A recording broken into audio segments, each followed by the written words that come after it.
y'all. Give us a few minutes because I know 4 o'clock isn't the most convenient time for folks. So we are getting everything set up in the back for live stream. We have our APD team up here. They only 1 or 2 of them showed up. And we also have Office of Planning. ETL DOT is en route.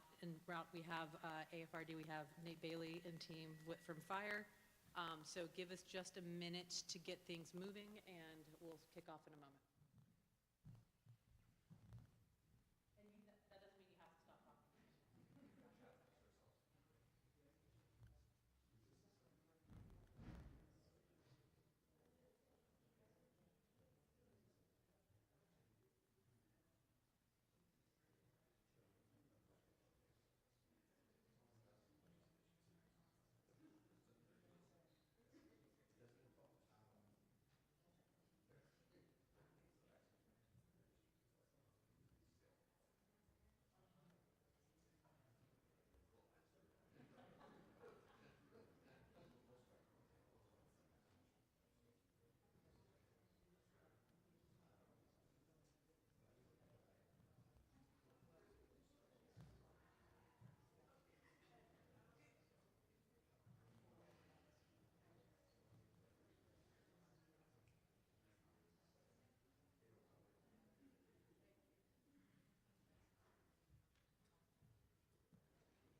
Okay.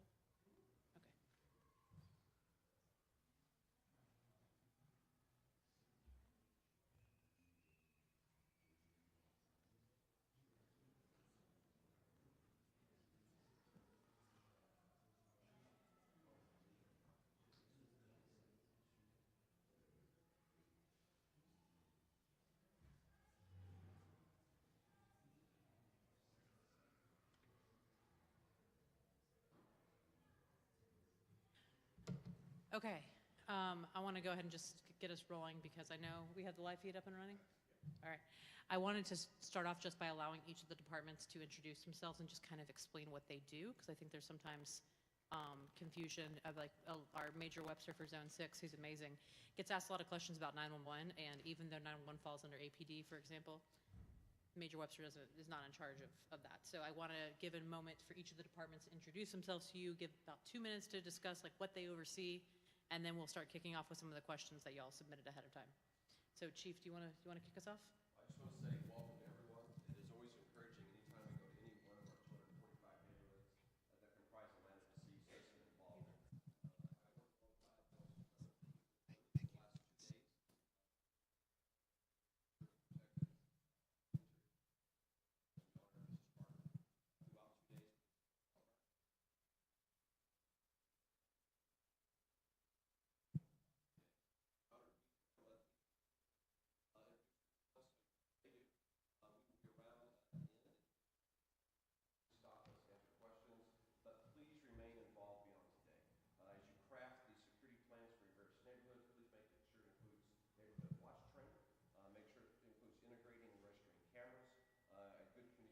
I work alongside those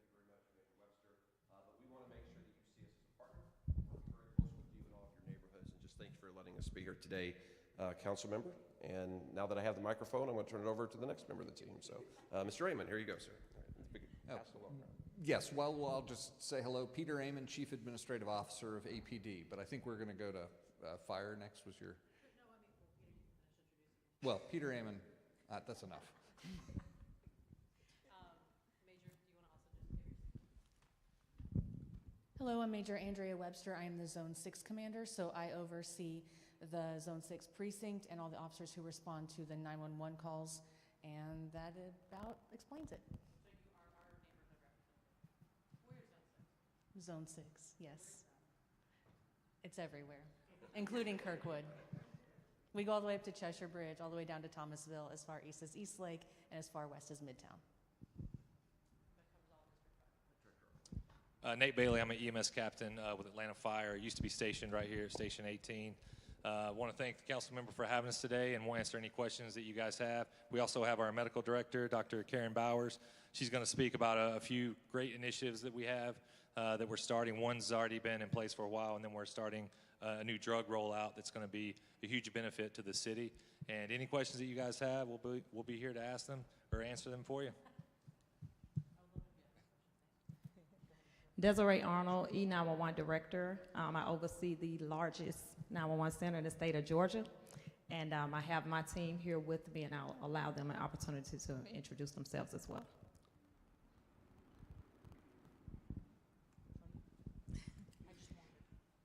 Good evening, everybody. My name is Ryan Solis. I'm the Deputy Director, or I'm one of 2 Deputy Directors for E911. I typically tend to focus on the technology and the infrastructure piece. Hello, everyone. My name is Lisa Henley, and I'm also the E911 Deputy Director of Operations for the City of Atlanta. And I am responsible for the direct operations of the day-to-day operations of our center.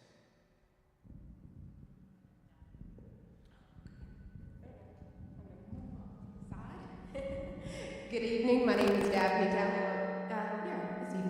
Good evening. My name is Daphne Talley. I'm the APD Code Enforcement. We deal with property maintenance issues on private property. Talking about storage pods on private property versus public property, who enforces and when. I do have some brochures here tonight to pass out. If you guys would like one, I will have them up here. And I think that takes care of APD. Oh, one more. It wasn't part of the agenda. I'm Scott Goebel. I'm a senior IT manager with E911, and Deputy Director Solis help oversee and manage technology for the department. All you, Director Pace. Good evening. Excuse me. Good evening. Puberty is hard. You're good. Good evening, everyone. Thank you for inviting us out. My name is Gregory Pace. I'm the Director of the Office of Buildings. My office oversees the permitting process, inspections process, plan review process, as well as enforcement of building and zoning codes. I will introduce my zoning enforcement manager, because if he get up here, we'll be all night. He loves to talk, so you can catch him at the end and he answer all your questions. Troy Smith, as well as my assistant, Chikadilly Chika. Thank you. And as my Chief of Staff, Nick, over there pointed out, because we're on camera, if we can come to the front, or else people viewing will just not see anyone. And so I wanted to actually, not to put Commissioner Prince on the spot, I wanted to give you an opportunity to come up and introduce yourself.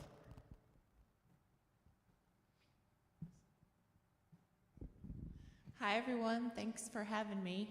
I apologize for my tardiness. I'm Janae Prince. I'm the Commissioner of City Planning. If you have questions or concerns related to zoning, building, historic preservation, code enforcement, all that good stuff, I'm your contact person. I live not too far from here. I live in Eastlake. So, y'all are my neighbors. Yay, okay. Thank you. And the commissioner for ATL DOT is on his way. He hit some traffic, which is ironic.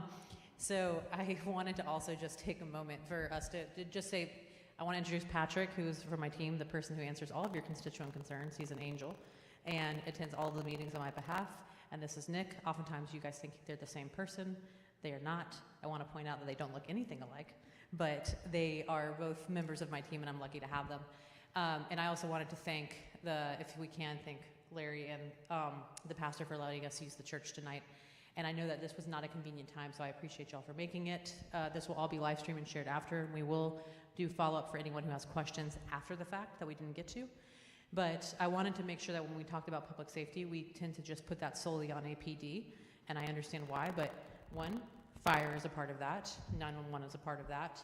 Code enforcement, city planning, ATL, DOT, this all encompasses and touches on safety issues in the city. So I wanted to give an opportunity for us to understand what each of these departments do, and then have an opportunity to ask those questions. So thank you to those who submitted your questions ahead of time. I know that a lot of what we're going to talk about tonight pertains to 911, because that is kind of what kicked off a lot of this conversation. And especially you all, for those of you who are in DeKalb, I know it's particularly frustrating for you because of calls getting pinged around between different towers, and the county not knowing whether or not you're in the city or whether or not you're an unincorporated. So I wanted to go ahead and kick off with see if we could, Director Arnold, not to throw you into the pits of fire right off the bat, but if you wanted to go over the slideshow, if y'all wanted to do that first, and then we will go ahead and jump into the questions that we submitted ahead of time. So who wants to head up the slideshow? Oh, there you go.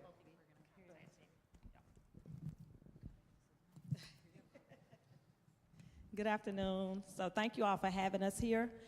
We did receive the questions that everyone submitted. We already had a PowerPoint presentation together, and so most of those questions we'll answer during this PowerPoint presentation, and hopefully we'll be able to provide you a little more insight into 911 and what happens and what we're actually dealing with on a day-to-day basis. And then, of course, we're happy to hear from you and any concerns and any suggestions that you may have as well. So we'll start off. Of course, you've already met our team, CAO, Eamon, of course, and myself, Ryan, and Lisa. And can we get the slide? Next slide.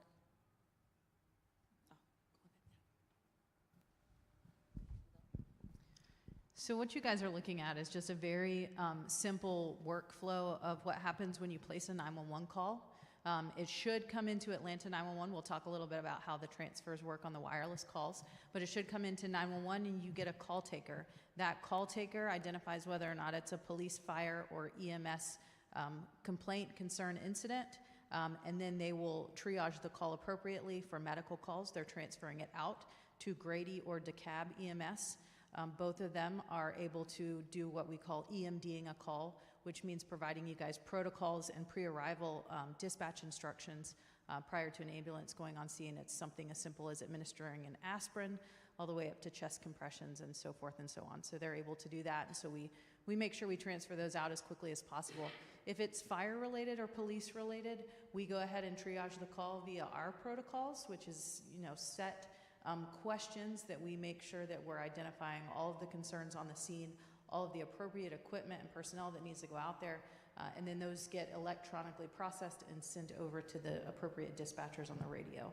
And then you guys are familiar with how that works on the radio. We then key up the appropriate resources and get them rolling to you. So all of that happens within the roof and the realm of Atlanta 911. Next slide. Okay, so call routing, that's more on the technology side, so I'll handle this and we'll attempt to answer and clarify any questions. The main two ways that 911 calls route into the system are landlines and wireless calls. So landlines, that one's kind of an easy one. If you still have a landline, I know most people don't, but if you still have a landline, it is associated with a physical location. We have what we call the MSAG Master Street Address Guide that we maintain as over 200,000 address points inside of the city limits. We maintain that, and we're constantly updating that for annexations, redevelopment, address changes, parcel splits, all kinds of things. And so if you call from a landline anywhere inside of this footprint of the city, you should receive Atlanta 911. The challenge comes with the wireless calls. I don't know if my map is large enough, but on the right-hand side, you've got wireless cellular number routing, and then you have a map with circles and triangles, and all of those are the cell towers within the city limits footprint. The way that wireless routing works is if you call on a 911 call or on a 911 line, it identifies the closest sectors, closest cell tower, and it grabs it, and based on the assignment of the tower itself says, I'm assigned to Atlanta 911 or I'm assigned to DeKalb County 911. It then appropriately, or in some instances along these borders, we find that it inappropriately transfers you to a PSAP that you either need to speak to or don't need to speak to, depending on which one is grabbed and what its assignment is. Those assignments are made at our request. However, we're requesting with all the other 911 centers in the state, and it's a request, and it's at the jurisdiction of the carrier whether or not they want to reallocate and reassign those. So that's important for you guys to know. Also visually, I would like to point out that you guys know where we rest along the border this evening, and you can see that there's a lot of overlap. And if you'll just pay attention to that really quickly, we're going to switch to another slide that shows the map, except now what I've done is instead of showing you Atlanta cell tower assignments, I'm showing you DeKalb County cell tower assignments. So I think for you guys, it's pretty obvious to see that there is just a tremendous amount of overlap, and that's what we're battling here when we see these questions where people are saying, I'm calling 911, I know I'm in the city limits, I'm getting DeKalb County. It's because your cell phone or your carrier is grabbing a tower that is assigned to route to DeKalb County. So in 2023, in February of this year, well, first, does anybody have any questions about cell tower, cell sector assignment? Yes, sir.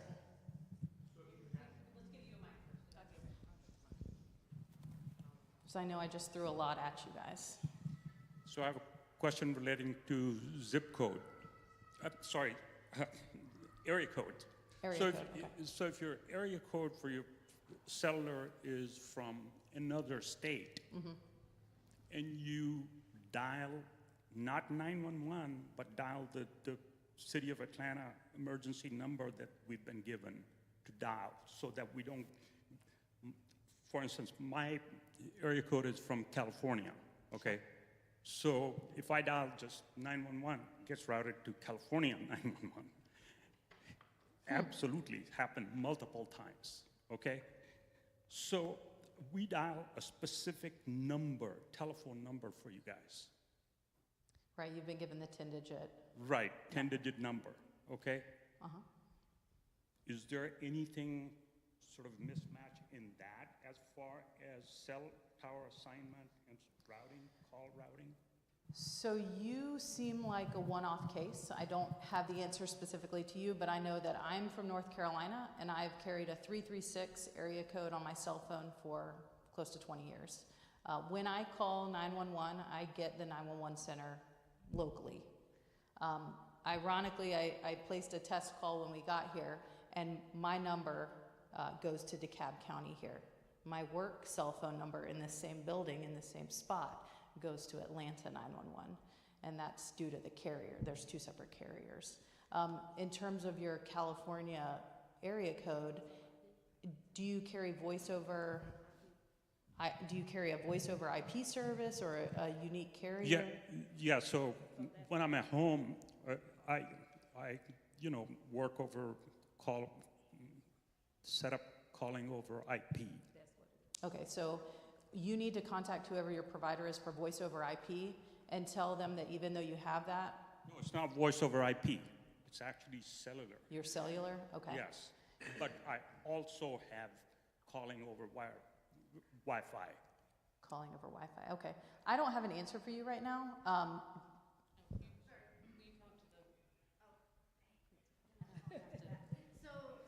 this is a setting with your carrier, and I've had to do this because I moved a lot with grad school and med school and residency and fellowship, and I come back here. You can set it up with your carrier. There's a setting that will force it to your geographic location or your area code. And it's a setting that you may have to go in, because if you call them, you're probably going to get somebody that's like, what is going on?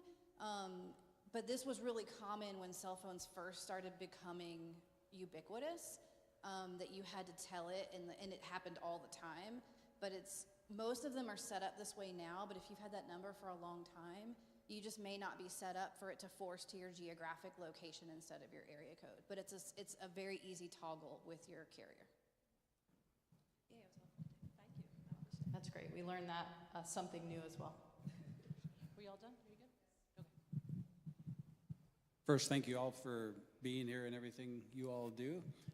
If I call 911 on my cell phone and the DeKalb County cell tower grabs that number, and I inform the 911 operator that I'm calling on a cell phone from the city of Atlanta and I need assistance in the city of Atlanta, will they subsequently reroute that call appropriately? Yes, so I can't speak granularly to their operations because they're a different agency, but I've worked at 3 different 911 centers, and the standard is when the citizen is correct. So when the citizen calls and says, I am inside of the city limits, you should automatically be transferred. Just a little bit later in the program, I'm going to talk about call queuing and call prioritization, and I'll tell you why it's meaningful that you continue to go ahead and try to call and hit DeKalb and request the transfer, because that call is still being flagged by the carriers as an emergency call versus just a 10-digit call. So what you're doing is correct. If you have issues with a call taker over in DeKalb, we're happy through our relationships to reach out to DeKalb and say, maybe we need to come to an agreement on some training, or what's going on, or was this a one-off situation with a new employee or something like that. So we're happy to investigate that. But that is your best mode of operations at this point, to continue to try to remain under the umbrella of 911. Does that, okay. Does anyone else have any questions? Does anyone else have any questions before we move on to the next slide? No? Oh. Okay, yeah, we're still on the same slide. So solutions to that. So obviously we've talked a little bit about technology and the limitations of old technology. What we did in February was we underhauled our 911 system extensively. 911 came about in the 60s, and it was run off of copper lines. And in 2023, up until the upgrade, we were still operating off of of copper lines and cell sector routing. We transitioned ourselves over to ESINet, which is essentially running our 911 calls off of IP and bandwidth and internet service and all of those good things that so many people have been using for so many years in other sectors and in commercial and things like that. 911 has just taken a while to get caught up. I will say we were the second 911 center in the state and one of the largest and only 911 centers in the country to have transitioned to ESINet. So the fact that we are doing that, 911 as an industry may be a little bit behind, but I would say Atlanta 911 is actually on the cutting edge of being, transfer ready, so to speak. What ESINet does, among many things, because we're talking specifically about routing, is that it allows us as a 911 center to receive data so specific that we know exactly where you're sitting. We know exactly what curb you're standing on. We know if you're northbound or southbound on the interstate. We know exactly where you are, but the caveat is if your carrier gives us the data. If your carrier does not give us the data, we will continue to route your calls based off of sector assignment, and you guys see that that's a very broken system in your area of the community, right? Because there's so much overlap between DeKalb County and City of Atlanta. So we have done the lion's share of what we're able to do to improve routing. I think that's a lot of why between 2 different carriers on 2 different phones, I was able to stand right here and get 2 different 911 centers. One carrier is sending us device-specific location, and you get Atlanta 911. The other one, which, I'll keep it clean and not start naming carriers, but my personal carrier is going to ask you to name the devil. My personal carrier, which concerns me a little bit, is still routing off of old technology. So I know that I have my emergency location service set on my phone. I have everything turned on. I'm ready to go. I'm in a jurisdiction that can receive my data, and I'm still going to DeKalb County. So that is completely frustrating. It is as frustrating for us as it is for you all.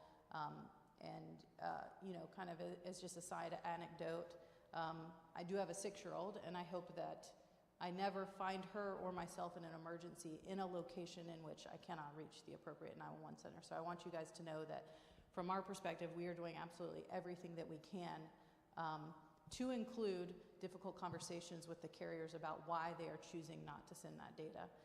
My speculation here today, without speaking on their behalf, is that because we are one of the first 911 centers in the state and in the country to go to ESINet, they've just never been demanded to do such a thing and to change the way that they are routing calls up until now. We got some real tough folks on our team, and so I'm sure that At our request, with processing over 1 million calls a year, we'll make sure that they know that it is of supreme importance that they start considering some technology upgrades of their own. So we are in fact asking and having those conversations.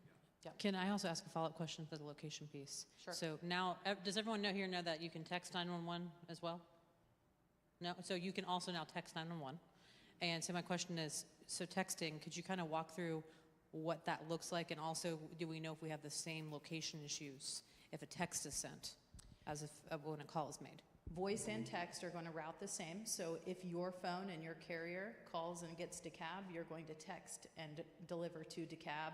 I honestly don't even know if DeKalb has text message capabilities, but the way that text messaging in the 911 industry is designed is that if you text and you are not in an area that is suitable to receive a text message, it does send you an automated bounce back that says, we did not receive your, no 911 center received your text message, please attempt to make a phone call. But in terms of inside of the city, if you know you're routing correctly, 911 in Atlanta does have the capacity to receive text messages. It's as simple as where you would usually put a 10-digit number to initiate a text message to a friend or anyone else, you just put in 911 and you just text us as you would anyone else. And we will text you back. We actually encourage that for things that maybe don't require a lot of back and forth. So nuisance, dogs barking, right? You can just text me in 1 or 2 text messages and say, hey, I'm over here on Howard Street at such and such cross street or across from such and such church, and this dog has been barking for the last 3 hours. I believe it's at the address of 66 Howard Street. Can you please come and check it out, right? That's just kind of a 1 or 2 and done. We ask a couple follow-up questions and we can terminate the text message session. So that's an option for you if you're just traveling and you see a broken down vehicle or something suspicious and you don't necessarily want to go back and forth with the operator and or meet with an officer or something like that, depending on all the variables of the things that you want to report. A single text message or 1 or 2 text messages, that's always a really good option for people. Was there anything else? Yes, ma'am. Oh, hold on, let me bring you the mic. So how long after I send that text should I get a response back by? You are going to hold in the queue because your 911 text message is treated the same as a 911 voice call. So you're going to hold in the queue if it is a holding period, so a high peak time. If not, you should expect an immediate response. So it's just like calling, you're in the same queue. Absolutely. Yes, ma'am. But I think the difference with that is instead of having to wait on the phone, and one of the things that I learned with 911 is you don't want to hang up if you are on hold because it restarts the process all over again. So I think one upside of that is you text and then you can just look at your phone until that response comes in. But I've been surprised at how many people don't yet know that 911's been doing texting for a minute. So I'm going to try to do a better job of circulating that information. And I was also going to ask, could you clarify what the peak times are in Atlanta? Sure. So, Desiree, do you actually have that on a slide or? Oh, I'm sorry. I didn't mean to jump ahead of the. You're fine. We can also just get to the slide. Yeah, we'll get there. Yeah, just roll through it. Okay, here we are. Oh, I'm sorry. I'm just so used to Nate raising his hand that I just don't even see it anymore. Yeah. That's because I love you. So just for clarity also with texting 911, can you send pictures or video, or is that not accepted? So you can send picture or video, and we're actually going to show you guys a solution as well. It may have been one of the slides we just skipped. But we do have the ability to receive those initiated from the citizen. We also have the ability, if we're in the middle of a call with you, to say, hey, it sounds like you might have some footage or a live stream might be useful to identify something on the scene, whatever the emergency calls for, and we can send you a link to initiate a live feed. So we have a lot of things at our fingertips. It sounds like where we can improve in this specific geographical area is getting you to the right person sooner so that we can use those tools with you. But yes, we're able to receive all of that rich data. Yeah, please continue the slide. All right, as it relates to peak hours, it's difficult to say exactly what hours of the day are going to be busier than others because then I have to anticipate crime. Most of the time, it's going to be during the evening hours. That's when we get the bulk of our calls. However, there are things that occur in the morning, at night, and other hours. So we did create this chart that was just to give you an idea. We're on page 11, if you have an actual slide. And you'll see that at our top highest call volume this year was June 25th at 6 o'clock in the afternoon, and we received 722 calls in 1 hour. So that was our highest call volume this year. And I've also identified the top 10, and at the bottom 10 we have October 6th at 2000 hours, which is 8 o'clock, we received 522 calls in 1 hour. So just to give you an idea of sometimes if you're calling and there is a wait time, this is kind of an idea of why. If we're getting 722 calls in 1 hour, just if you can factor that in to us receiving your call, then you can imagine how busy we actually are. As a result of that, we are working to do a number of things. I know a couple of the questions were around hiring, retention, things of that nature. There is a slide on that as well. I will give you the slide number. We have hired this year 44 people. We are still in the hiring process. We're now down to about 17 vacancies in our center, and we conducted 55 interviews in the past 2 weeks, so we're looking to quickly fill those positions. This is a job that requires a level of training, so we are unable to bring people in and without training them appropriately. So those people, even once we hire them, they still have to go through a battery of training so that when they are on the phones and they're able to answer, that they're providing the right service to you. So if you look at slide 12, you'll see that last year we only hired 18 people. This year we've hired 44. The process for becoming a 911 operator is stringent. We just changed the hiring process to make it move along a little quicker. We are still conducting the same background checks and things of that nature, but we have found a company that's able to conduct them quicker than our background team. So that has changed. You'll also note that our resignations are down. 2 years ago, we had 28 resignations. Last year, we had 24, and this year, we only had 13. We've also had 3 people that have retired. So those are people that have been with us at least 30 years or more. And we are also always promoting. So we do have a career development ladder with E911 to try to maintain the talent that we currently have. In case anyone's interested in a second job. Or a first job. Or first job. And I will say we are products of of Atlanta 911 myself. I've been there for 25 years. March 3rd will be 26 years. And Ms. Henley has been there for 26 years, and she's going on her 27th year. Ryan's the newer person. She's been there for 2 years, but as you could tell, she's very knowledgeable. We can go to slide 6. We'll kind of just bounce around if you all can follow us. You have the mic, Ryan has a question. So I have a question regarding slide number 9.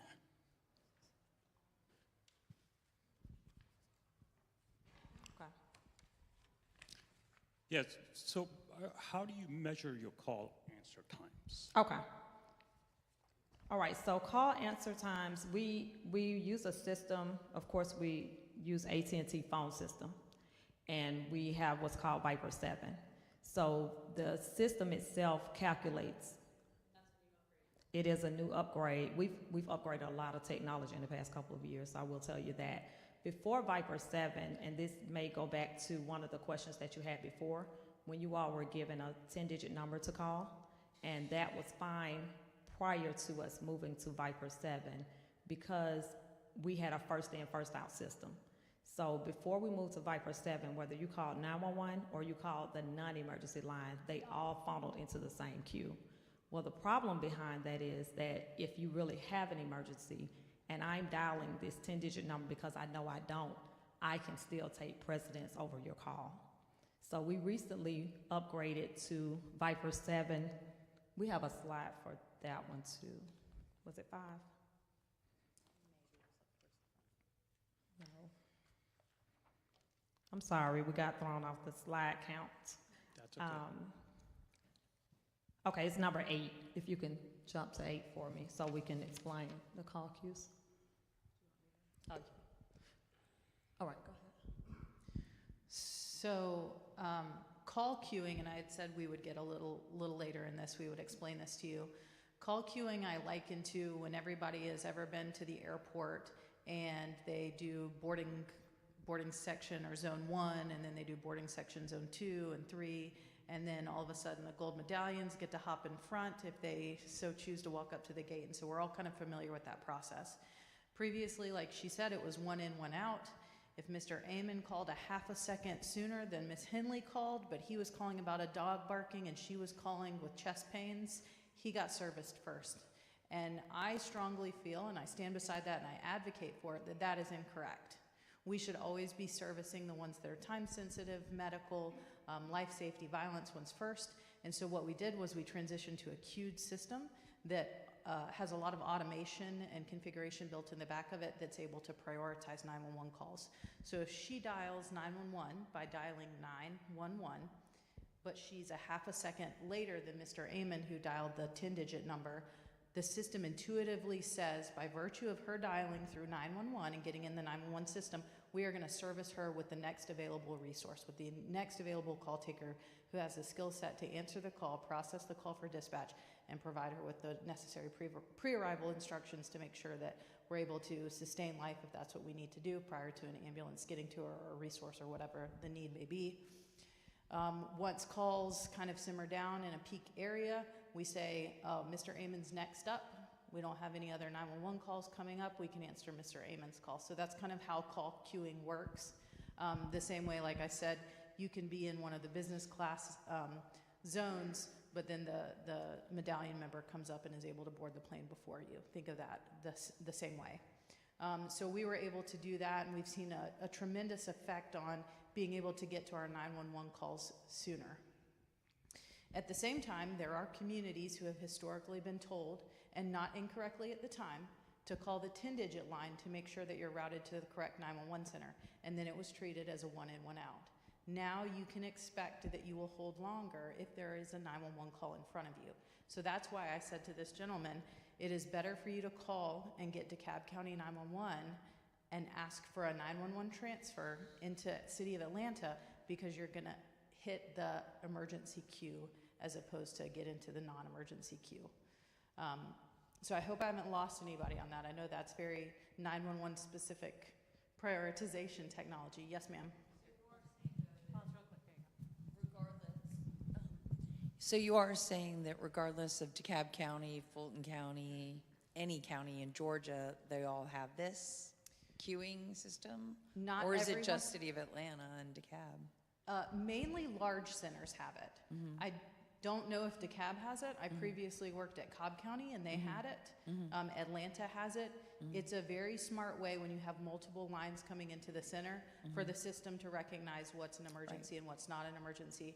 Because as citizens, you probably don't often think of it, but we get a lot. We get a tremendous amount that aren't even citizen-generated inbound calls from tow companies, from jails wanting to know if we can receive an inmate, or just any number of things you can think of. The 911 center deals with it between all of the emergency calls. And so I would say, and I would speculate, because it is a very large, extensive, expensive thing to maintain, that it is the larger 911 centers that tend to do queuing. Any additional questions on that? Got one. So one of the challenges that we face is the reaching an operator. So we've called several times and we're on hold, and it just basically says to keep hold. So how does that work on queuing? So what that means, if you've dialed 911 and you've reached Atlanta appropriately, that means somebody else has dialed 911 ahead of you, and you are holding for the next available operator, and either someone else is getting serviced ahead of you and or holding ahead of you. And that depends, like Director Arnold said, on what time of day you're calling. As she said, there are some days where we have 400, 500, 600 calls in a single hour. And so if you can imagine, we all have enough common sense in here to know that for every single one of those emergencies to be answered at the nth second when they deserve to be answered, you would need to have 500 people in front of 500 computers processing 500 calls nearly simultaneously to get the service. And so that's what's happening. And it was like we were saying earlier, if you disconnect, it's like you're getting into the back of the line. And so if you remain in place, you remain in your spot in queue. We see a lot of times, I take a lot of complaints from citizens, and rightly so, because nobody was just born understanding how 911 centers work. They say, I couldn't get anybody. I tried to call somebody for 15 minutes. And I look at the calls, and they called, and this is just an example, but they called 10 times but let it ring for 7 seconds each time. They're super frustrated. They're in the middle of an emergency. But had they not reset their place in queue, I cannot say for certain they may have gotten an operator sooner than resetting their place in line. And so what we encourage citizens to do is just to continue to hold until there is somebody available. And I think it's important for us, kind of on the human side, and I'll let Director Arnold speak here shortly, but I think it's important for us to make sure we're out in the community, not allowing you guys to write the negative narrative, because if we don't speak up, that's what happens. And I think the assumption is if we're not answering, it's because we're not doing anything. But they are, in fact, processing, man, the heck out of some calls. There are call takers who on an annual basis answer over 30,000 calls apiece. So they're doing a tremendous amount of work. And it's important that we recognize that kind of piece as well, so that you guys know that we're doing absolutely everything we can to get to the calls as quickly as we can. And Director Arnold, I think, was going to speak on the answer times. Also, if you do disconnect the line, we do have a system called auto abandon, and that feature will call you right back. So it's important that you answer. When the phone call comes up, it doesn't show 911. It shows you the 10-digit number. And once you answer, it's going to ask you if you have an emergency, press 1. If you do not have an emergency, you can disconnect or hang up. So what happens sometimes is those people that call for 7 seconds, hang up and call back, the system's trying to call them back, and they're not answering either. And we have found in multiple occasions when people have answered the call back, they're then connected with the operator within seconds. So that's also something that, that you can know. That's another feature that we added recently. And as it related to your question about answer times, we actually use our Viper system, which is what we just explained to you, and we're able to log into a dashboard, and that dashboard calculates how many calls did we receive, how long did it take us to get those calls, and then we get an average of that time frame to look at year-to-dates and things like that. That does not mean that every time I call, I'm gonna wait 22 seconds, because you may call during one of these times when we have 722 calls, and then it's gonna be difficult for us to answer you in 22 seconds. Also with calling 911, some of the other things that we always try to tell people, along with not hanging up, is designate one person to call. So a lot of times when we have an influx of calls, it's because if something should happen to someone in here, everyone picks up the phone and they call. And when we answer, we can hear someone next to them calling about the exact same thing. And it doesn't mean that you're gonna get a quicker response. You're giving the same information, but what it does do is keep someone else from being able to call. Even though that is the immediate emergency here, there are other emergencies going on all over the city, and other people are trying to call, and now we have 30 people calling about one thing, tying up multiple lines. So that's another thing that we try to tell people to do as well. Go ahead. So you're giving us average statistics, right? And averages can be really misleading, right? Because I can tell you that the Gulf of Mexico average depth is 7 feet. You'll drown, right?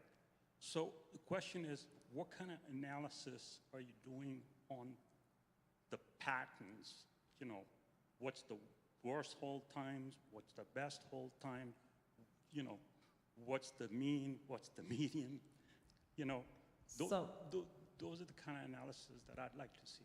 So we're in that same dashboard, we're able to go in and we do look at frequency of call, we look at call volume, we look at staffing, and how many people do we need to staff the center at certain hours due to call volume.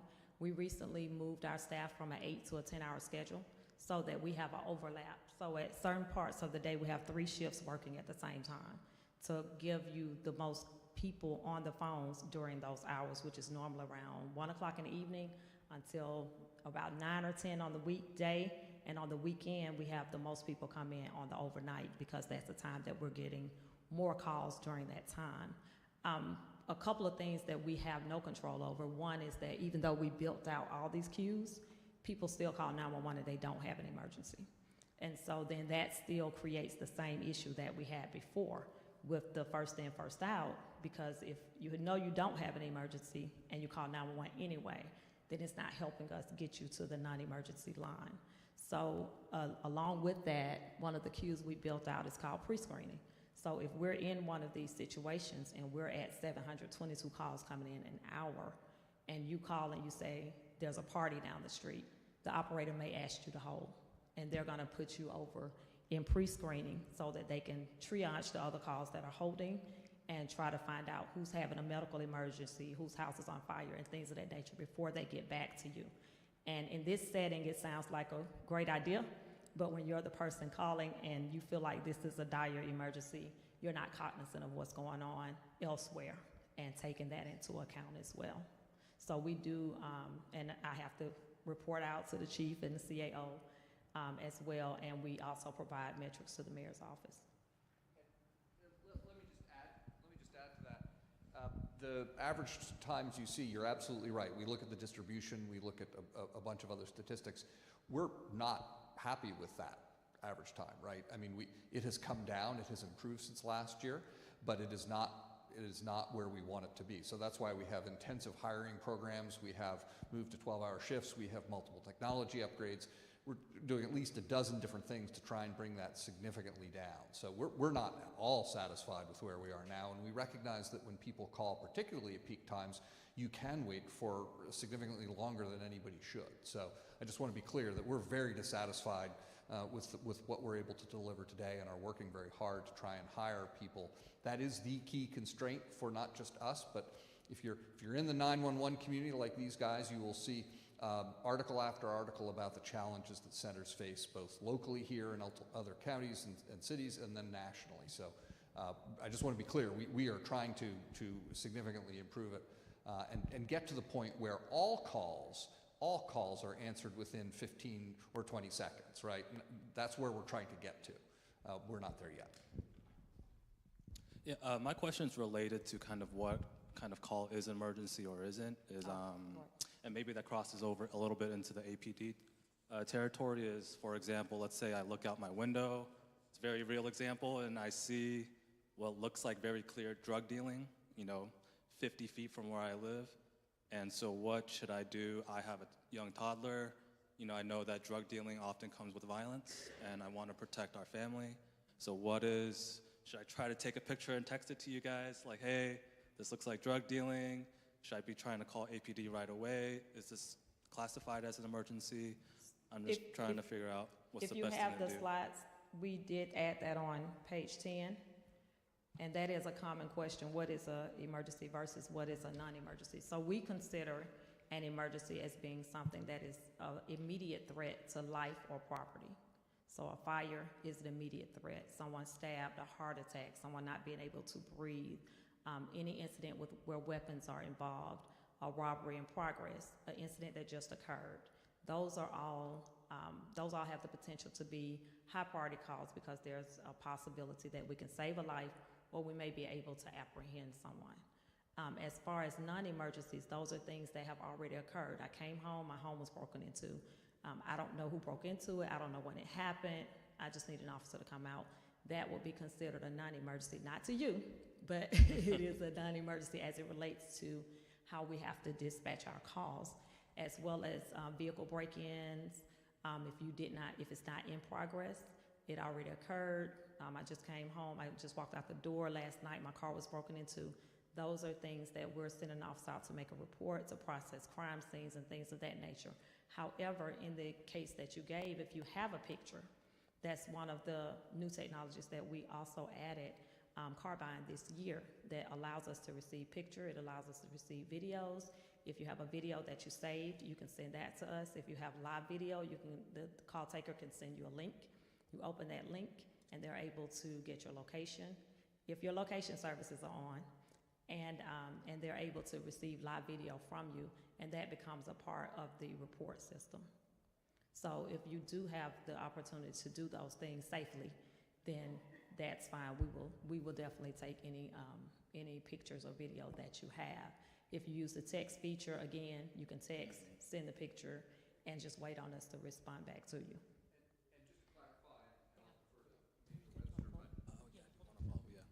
An active crime in progress would count as something that we would want you to contact the 911 center, whether that's by phone or text. So certainly if you are witnessing a felony in progress, that is certainly something that the 911 center would immediately pass on to the zone. Just so I want to follow up on that for my constituency, and then I'll come back with the mic because I know you have a follow-up question. I just am aware that I have to be seen. For the folks in my district who are dealing, we have a lot of drug dealing in the city, clearly, and in every major city. But if that happens, you call, you report the crime, because it is a felony. To follow up, reach out to my office, let me know. We will then work with Major Webster to let her know our crime suppression. You can call Crime Stoppers. You can also call Crime Stoppers. Let me know also, though, so I can also follow up. I am annoyingly hands-on, but I would then want to also let Crime Suppression know. I would also want to let Mr. Amon know and the chief know, and work to find out, how to tackle that. But just so you all know, also with dealing, our narcotics unit is like inundated because it is happening everywhere. But it is good to call it in. It is good to then tell Crime Stoppers. It is good to also tell me, so that I can also start working with each of the departments to try to tackle that. So please follow up on that too. And then he has a follow-up question. Oh, it does? Oh, look at that, I did it. I think it's also important to note here, just for general public education, we obviously talked about emergency versus non-emergency. We do get calls into the 911 center that are completely not crime-related or requiring of a dispatch. I don't believe that it's anybody in this room, but we do like to encourage you to encourage others and share phone numbers. If you have the 10-digit number and they're saying that they're calling for something, or just in passing mentioning something, we get even things like, why is this traffic light so long? Please don't call 911 with traffic light questions. Just ask me. You laugh, which tells me that you know better, but somebody does not know better. And what that does is it occupies one of my skilled workers, who is very skilled in handling emergency calls, occupies them in a way that allows them to not be available for something that they're skilled to process. And so we want to make sure that the community knows to tell other community members, hey, there is a 10-digit non-emergency number. If you happen to have called about the train yesterday that you thought was noisy. Or 311 for light questions. I got that. And then I got you, and then I got Nate. And then there's some questions that we have that were submitted ahead of time, so I want to try to make a dent in those as well. So is that non-emergency 10-digit number answered 24/7? Yes. Yes, it's the same number that you all were previously given. So it is a 24/7 number, and it routes into the 911 center. It's just handled differently, so it's prioritized differently. So we still answer it, and it is 24/7. Yeah. 311 is not Monday through Friday, 7 A to 7 P. And real quick, there was something that happened in our district in Eastlake not that long ago. A senior had a fire going. He accidentally set his yard on fire. People ran over to help. They called. They thought they were calling, and they called what they said was 911, and they were on hold for 17 minutes, but the fire had been put out, and they were just calling to report it for additional assistance. I then let Mr. Amon and the chief know. They looked into it. It was not that they had called 911. They had called the non-emergent line, and because it had already been handled, that's what they put on hold. It was also during the mass shooter situation we had in downtown. So those are all things to factor in. So I'm going to try to do a better job of circulating that information, but please also check what you have called, because that also puts into circulation that somebody was on hold with 911 for 17 minutes and they weren't. And so I tried to dispel that after I found out, but that's also something to keep in mind. And then, I would ask you guys to get on every neighborhood Facebook group, especially in this area. We have been beaten down for 15 years to call that 6666 number instead of 911. I understood that we were not supposed to call it anymore when you guys rolled out the new system. But also, I really like technology, so I was excited about the new system. So, but this information, like, people have 911 programmed as a contact in their phone is that 10-digit phone number. So when they're typing 911, it is calling that 10-digit phone number. Okay. This is like education that has not happened at all. I don't know if you guys post on Facebook, have social media, but if you don't, you need it, and you need to educate the people, especially in these border areas that have been calling the 10-digit phone number or DeKalb County for as long as we've lived here. And knowing also that when you hear DeKalb 911, transfer by request to City of Atlanta. You don't need to say anything else. They will transfer you immediately. I will ask everyone to go to the very last page. We are very active on social media. We have our Facebook, Instagram, Twitter, and LinkedIn are all Team ATL 911. And so if you all have an opportunity to at least view our social media pages, we do highlight our employees, we do highlight our successes, and we also have some of the calls that we've received that we should have never received a call from, especially a traffic light call, garnered a lot of interest. We have one about someone calling about the flavor of their smoothie. And these are calls that we started to push out because people were unaware that we're not day-to-day, all day inundated with 911 calls that we can't answer, but these are calls that prevent us from getting to calls that we need to get to. And so we push those out not to shame anyone, but just to give everyone insight as to what we're actually dealing with on a daily basis. Before we go to the next question, I know we're going to follow up with what Councilmember Bakhtiari has. I also, before I forget, we have a 911 Citizens Academy, and you all are invited to attend. We'll pass out the interest forms, and if you want to come up, it's a 3-hour class. You're able to come in, you're able to sit in on 911, listen to calls. You sit over on dispatch for an hour, listen to dispatch, and then we have something similar to this where we have a Q&A session. I've done that. It's informative. Y'all should all do it. It is. The calls that they get, just 911 operators, there's a national trend finally happening of calling 911 operators first responders, but they have not been previously. And just think, I mean, a 911 operator is who dispatches ambulance, who dispatches fire, APD, whoever. So I want to keep that in mind, because our 911 dispatch and our 911 employees are just not given. They're just not given a lot of support. So and a lot of people don't understand, like, this is who is in between you and emergency services. So I'm just very grateful for you guys. I just wanted to name that, but you really should do the 911 citizen. I went when I was on the campaign trail. I want to go and do it again. Visit it after I got elected. You should all really do it. It's extremely informative.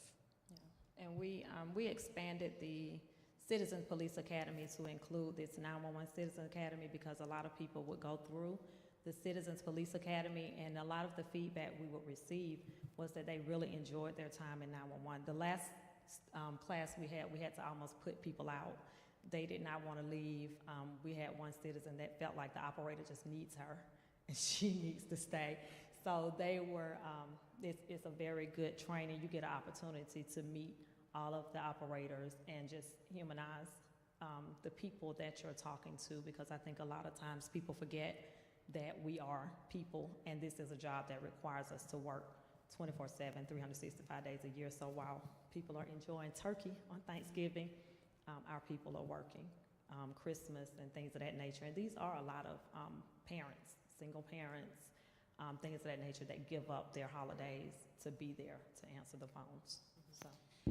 There is a question I want to get to because it's come up a lot and came up. It was actually one of the reasons that we ended up having this town hall. There has been a lot of questions, and Chief or Mr. Amon, maybe one of you, I don't know if you all should answer, but the question, and Director, this might also be you, a lot of the district is asked when we will be building or when we plan to build a new 911 center. So there was funding passed for new 911 centers, part of the recent bond issuance. I guess I can say recent. It was somewhat recent. It's recent in bureaucratic time. Time is an illusion. Yes, in government terms, it's recent.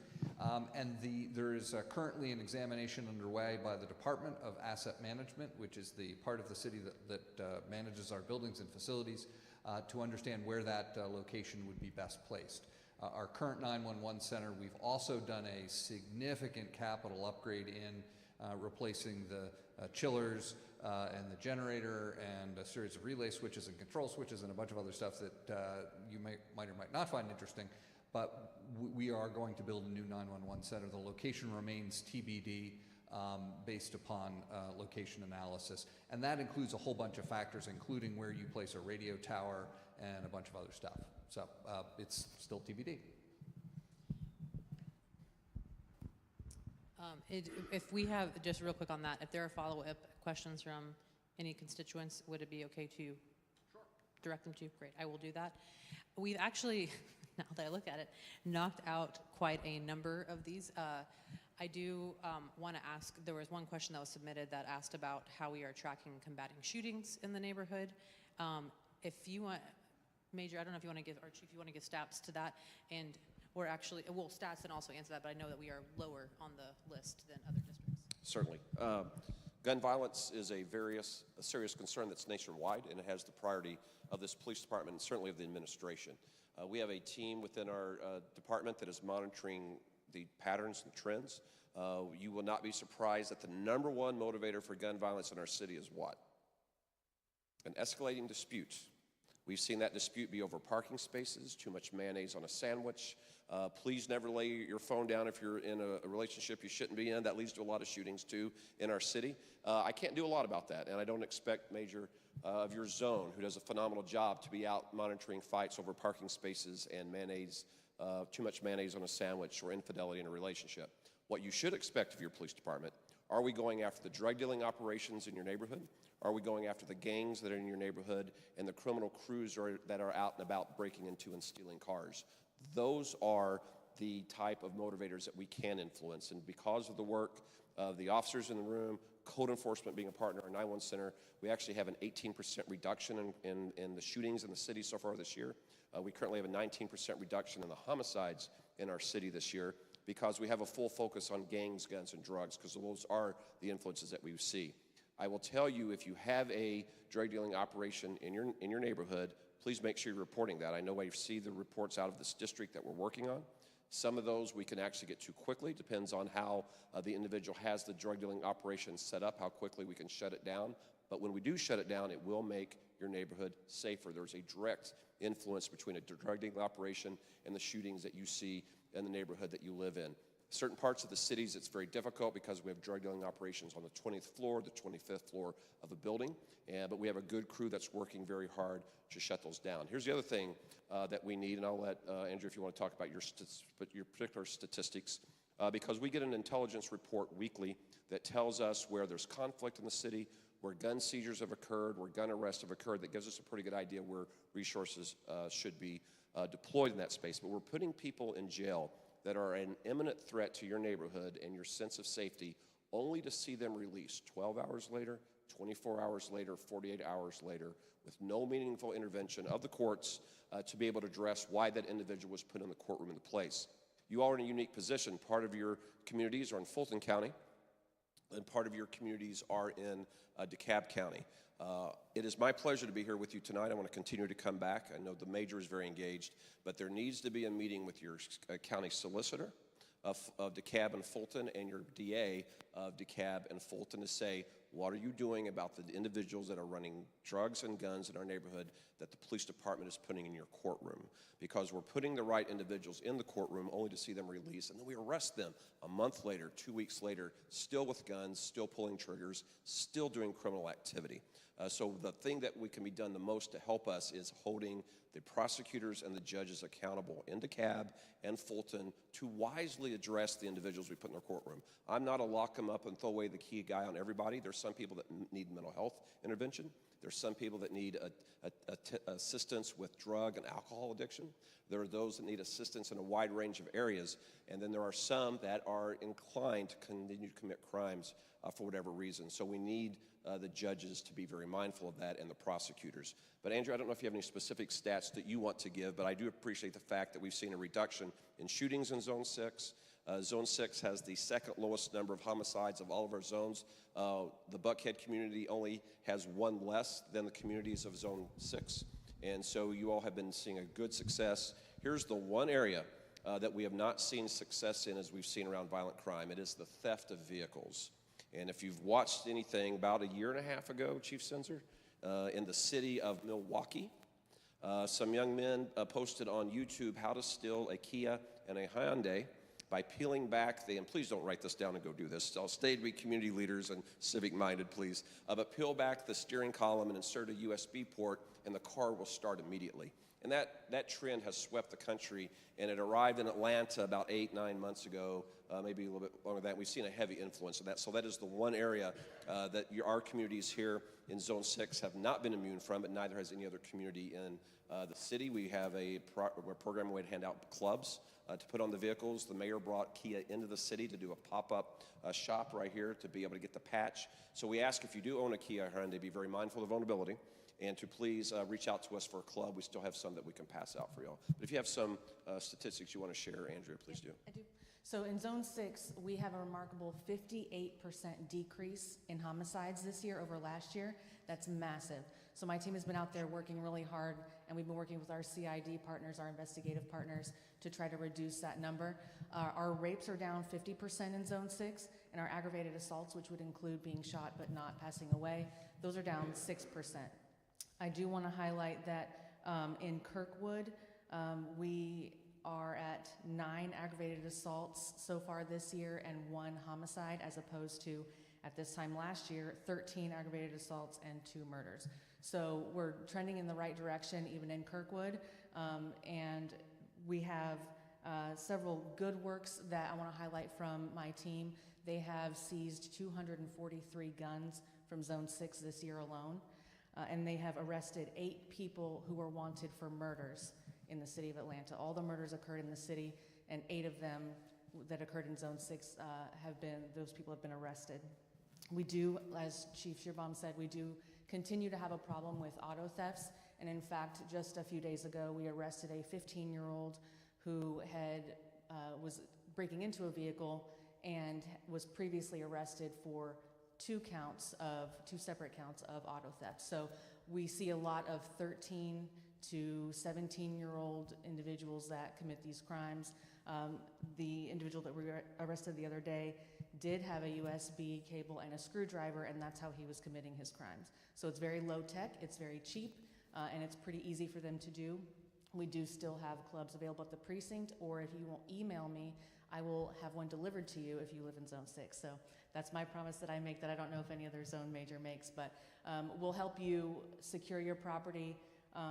We just need help keeping cars clean, and then we are working with the juvenile justice system as well to try to educate them on what we're seeing, because as you can imagine, a 13-year-old who steals a car is not going to spend time in jail, and so we need a little bit more cooperation from the juvenile justice system and see what other services we can provide for these children to not be recidivists in this area. So if anyone has any specific questions for me, I'm happy to take them. Also, to follow up on that, I also could use the community's help holding APS accountable, because children with behavioral issues, because they have a traumatic upbringing or they don't have access to regular food, they're going to a gas station and get chips or something else. So by the time they get to school, they're hungry, there's a sugar imbalance, there are all these issues. And the response typically is, even because teachers are overwhelmed, to suspend that child, who then gets into trouble or steals a car or breaks in. For the love of God, do not leave a gun in your car. Oh my God, stop it. Because they will break into your car and they will take it. So please, please, please leave nothing in your car. But also, in addition to that system, APS could also, we could also help, ask them questions, ask what they're doing to help some of these kids who are just being, just being put through a turnstile and just being let out. And of course, then we have things like early gang recruitment and other issues that they then come across. And we are trying to work on that as a city, but we also need all of these agencies to work with us. So that is something that some of us are trying to work on. Sorry to interrupt you, Major. I'm finished. Does anyone have any questions for the Major before I hop to the next question? I got you. Yes, sir. Hold on. You've been shy all night. So my question is related to, we hear a lot of sort of gunshot reports in Eastlake. Every now and then there's incidences where, you hear 8 or 10 rapid gunshots and we don't know what happened. And, typically on the Ring community, it's confirmed by a bunch of people that they heard it too. So my question is APD moving towards using technology to locate where the gunshots are? Yeah, so we have explored gunshot detection technology. There's one called ShotSpotter that is the most prominent you hear about. I can tell you, speaking with other chiefs as we do our assessment, in fact, the Major and I were in the unit that did the first 2 assessments of ShotSpotter. We do not feel like it's the right fit right now for our city. We are able to make more apprehensions, proper apprehensions by our camera system than we are gunshot detection system. I want to be very honest with you. We are never going to shy away from technology that we know keeps the city safer, keeps us more trusted as a body. You saw what technology is doing at our 911 center. So it is being assessed. The current assessments, we do not feel like it's a good fit for the city right now. If that changes, if there's new technology that comes forward, there are concerns about actually how effective it is assessing the area, who fired their weapon. And when we show up, it's important we can't just go in with a sledgehammer in any community. We have to go in and be able to do the right thing by stopping the right person, making the right questions. With the camera system, when it's used properly, when they're deployed, we'd actually see who had the gun, who pulled the trigger, and where they hid the gun before we arrived. So right now, we're still going to take the funds that are available to invest in cameras, putting officers in the right spaces. We'll reevaluate gunshot technology at an appropriate time. Yes, sir. Are these mobile cameras? So we have both. We actually have 3 kinds of cameras. We have ones that you see out visibly across the city with have the blue lights on them that are fixed to post. We have trailer cameras that we move throughout the city, and then we have a range of clandestine cameras that we deploy as needed to help in investigations. Now we do use this, if I can put a plug in for our Connect Atlanta. We solve a lot of crimes with Ring cameras. You just mentioned them. And so if you go online to our website, connectatlanta.com, if you own a business, I ask that you integrate your cameras, meaning that we can actually look at your cameras at any time that are facing the public ways, and we can look at them in investigations. But we also ask that you register your cameras. That lets us know you have a Ring camera, or you have another camera that's at your property. We don't view it, we don't monitor it, we don't go in just to see what's going around in your household. But when you have a crime in your neighborhood, it can be a serious offense, it could be a robbery, it could be a shooting, it could be a package theft that occurred. We're getting into that season now. We will actually send you an email that says we see that you have a camera and there's been a crime in your neighborhood. And what we ask you to do is spend 30 minutes, an hour being an investigator on behalf of your city. You can do it with a glass of wine, you can do it with the iced tea, I won't judge. Just look through that camera, and if we ask you to look for a certain time frame for a vehicle or a person, and you send it back to us, we will use that in an investigation. So we cannot monitor your cameras if they're registered. We just know you're there and you're willing to look at it for us to see if you have anything of value in that investigation. So I hope that answers your question, sir. Thank you, Chief. That actually, so another question, there's a camera question further down. I think this one, though, is a bit more pressing. We got this one online. If ambulatory services are provided by DeKalb and fire and police is from ATL, who do we call for an urgent health-related emergency? So I think there's been a number of people in the DeKalb County portion of my district who have been told that ambulatory services are provided by DeKalb County. So if you could, one, shed light on on who provides our ambulance services and then who to call for an urgent health-related emergency? Certainly. I don't have doctor in front of my name or behind my name, but I do have I'll let you take this one, Director Arnold. All right. So for Zone 6, which is of course where we are now, half of the zone is Fulton County and half of the zone is DeKalb County. So for the half of the zone that is serviced by DeKalb County, that is handled by DeKalb EMS. If I'm not mistaken, they use AMR, and they are currently in contact with Grady EMS to try to provide some services here as well. But that is absolutely correct. If you need them, you call 911. Even if you get Atlanta 911, if you need EMS and you're on the DeKalb County side, then we then have to transfer you to DeKalb so that you can have the correct medical providers to respond to you. Does that answer the question? I believe so. Okay. Oh, okay. Awesome. Innovations that we made.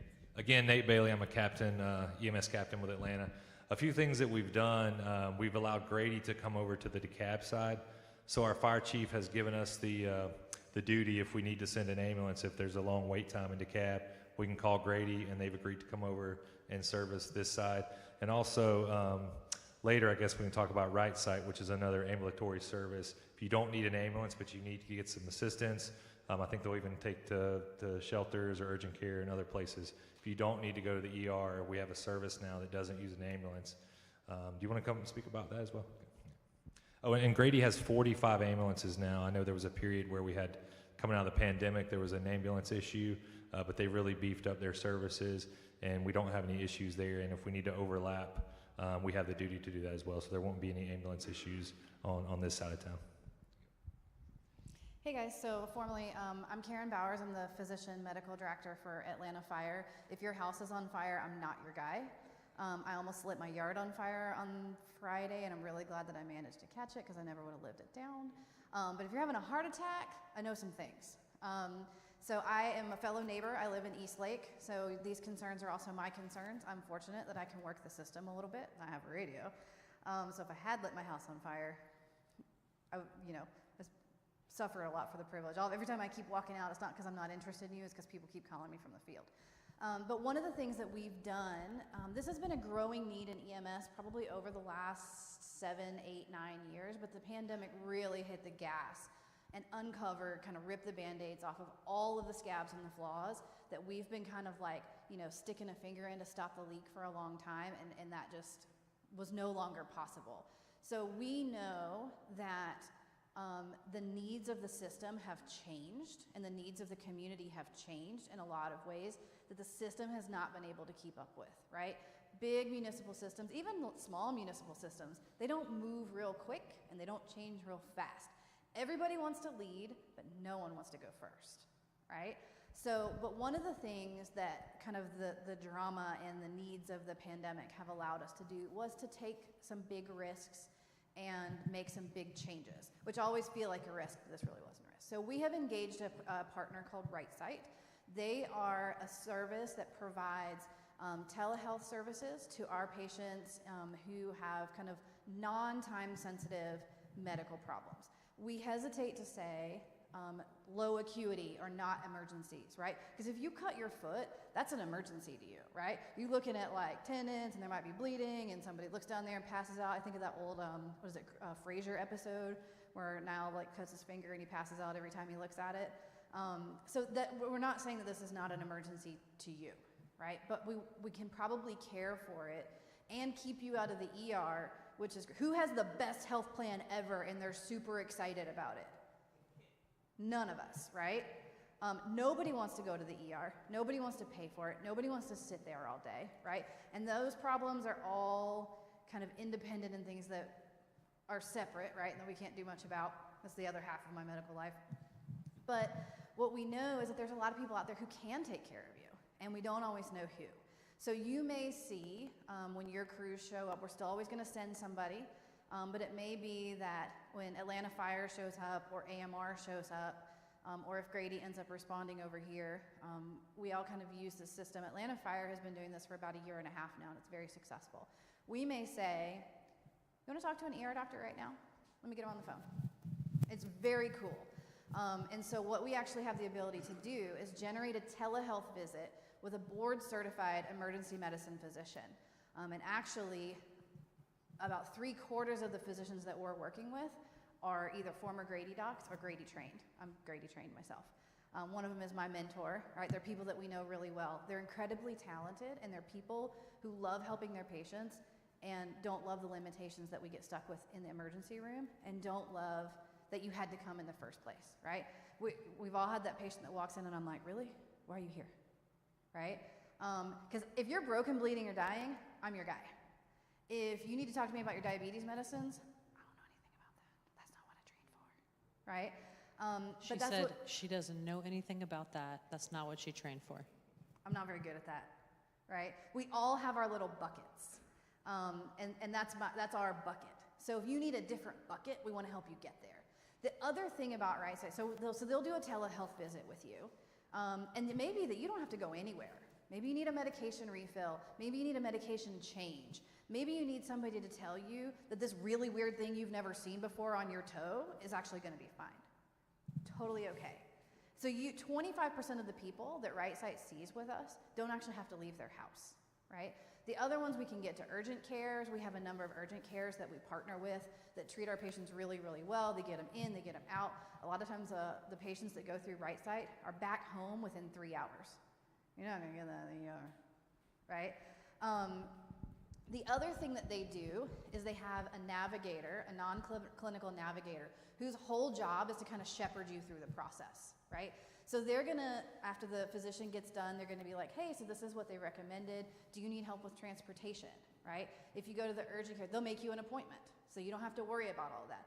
They'll let you know, sometimes depending on where you go, they might know when you checked in because they're in their system. They'll follow up with you when you get checked out, make sure you can get home okay, and then they'll follow up with you the next day to make sure you're getting better, which I think is amazing. So this is great for all of our patients, all of our citizens. It's really, really great for our patients. We call it social determinants of health. It's the big nerdy word for all the non-clinical things that keep us from being healthy, right? Not being able to afford health insurance, not being able to get to the pharmacy, not being able to go to the doctor because they're only open from 8 to 5 and you have to work and you can't afford to take time off, right? All of those things that keep you from being healthy. My mom retired last year and went on Medicare, and it was mind-boggling. The paperwork and the phone calls and the wait times. And then 3 months later, she decided to move to Florida. You can't say it without saying duh. And she had to do it all again. And she is a very intelligent, very patient, very detail-oriented person who was retired and not working. And it took up a significant chunk of her day. And imagine how this is, or maybe you don't have to imagine how this is for people who are just trying to get by. So they do all of these things for our patients. They help hook people up with primary care. There's a food bank over here on the side of town that takes care of all of our patients that have food insecurity. All we have to do is send them an email referral. They've gotten people to the warming center. They got some people to the warming center last night. I expect that they'll do it again tonight. They get people into shelters. If they miss the shelter intake, because shelters are great and they're a nice safety net, but if you don't get here between this 5 minutes and this 5 minutes, you can't get in tonight, right? And so they have a hostel they work with for people to have a place to stay that miss the intake at the shelter. They're doing some real good in our communities. And they're also, by doing these things, putting an ambulance back in service to come when, I'm not gonna say when you get shot because I'm gonna put that evil in the world, right? But come when you have your heart attack, or come when you fell off the ladder and you can't go to urgent care, to make sure that they're more available, to make sure that our apparatus are more available, right?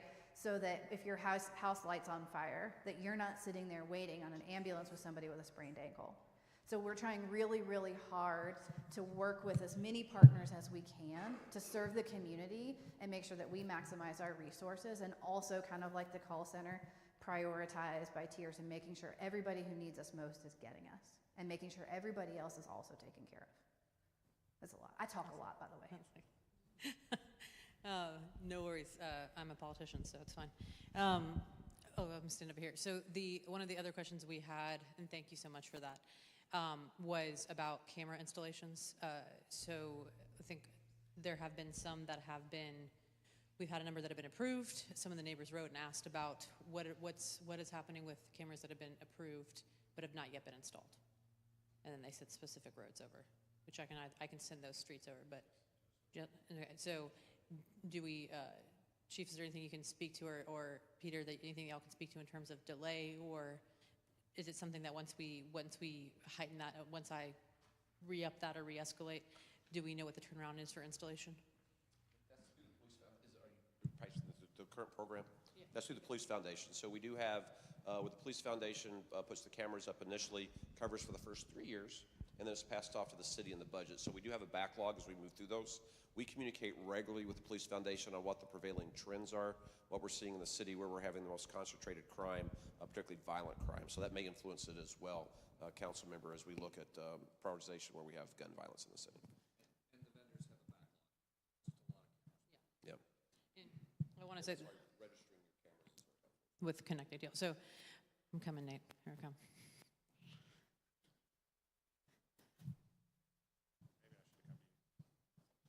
We could have met in the middle. I have a question about the Connect Atlanta integration for businesses. One of the things that, as the East Atlanta Business Association president, I've heard about integrating is it costs money. And $350 maybe not be too much to some business owners, maybe a whole lot to other business owners. That covers, 4 cameras or something. But the way that I think that you could see more success for small businesses in that is to have the city cover the costs of the lightest little thing. They come in and install it, and business owners would probably go, oh, okay, that's a good idea, as opposed to, yeah, I'm not spending $350 to help somebody else do their job. Yeah, so you're right that the cost is small, but if you have a small business, it's in percentage terms obviously more significant. So we are looking at that. I think that there's, you refer implicitly to 2 burdens. One is the cost, the other's, in many cases, what I think is more significant, the hassle factor, which is like, I don't know who to call to install it, and you got to get the IP address of the camera, and then where does it get plugged in? So we are looking at coming up with a sort of a turnkey service with a vendor where we may not be able to pay the whole thing, but maybe we can get a preferred vendor relationship. Maybe we can pay for part of it. So we are looking at all those, and I agree with you. That the more we can make it as turnkey as possible, you just send us a text, a tech shows up 2 weeks later and puts the box there and takes care of things, and maybe you pay $100. We're trying to get towards that point. So thank you for that suggestion. Quick question regarding the non-emergency calls versus emergency calls. Is there a ratio that you might be able to offer us? And I was curious, in Zone 6, you said 58% drop. What would be some of the keys that you think has led to that dramatic and very impressive number?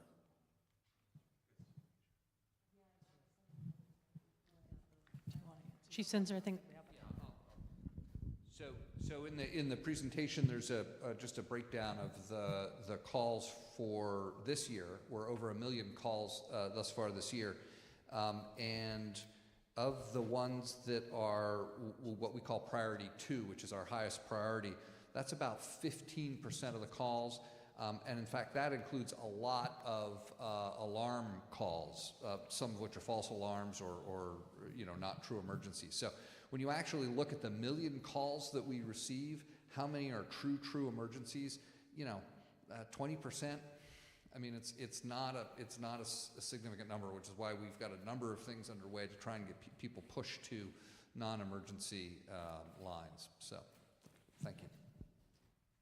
And we have one question back here. It's actually, from my understanding, a 4-part question about a burglary break-in.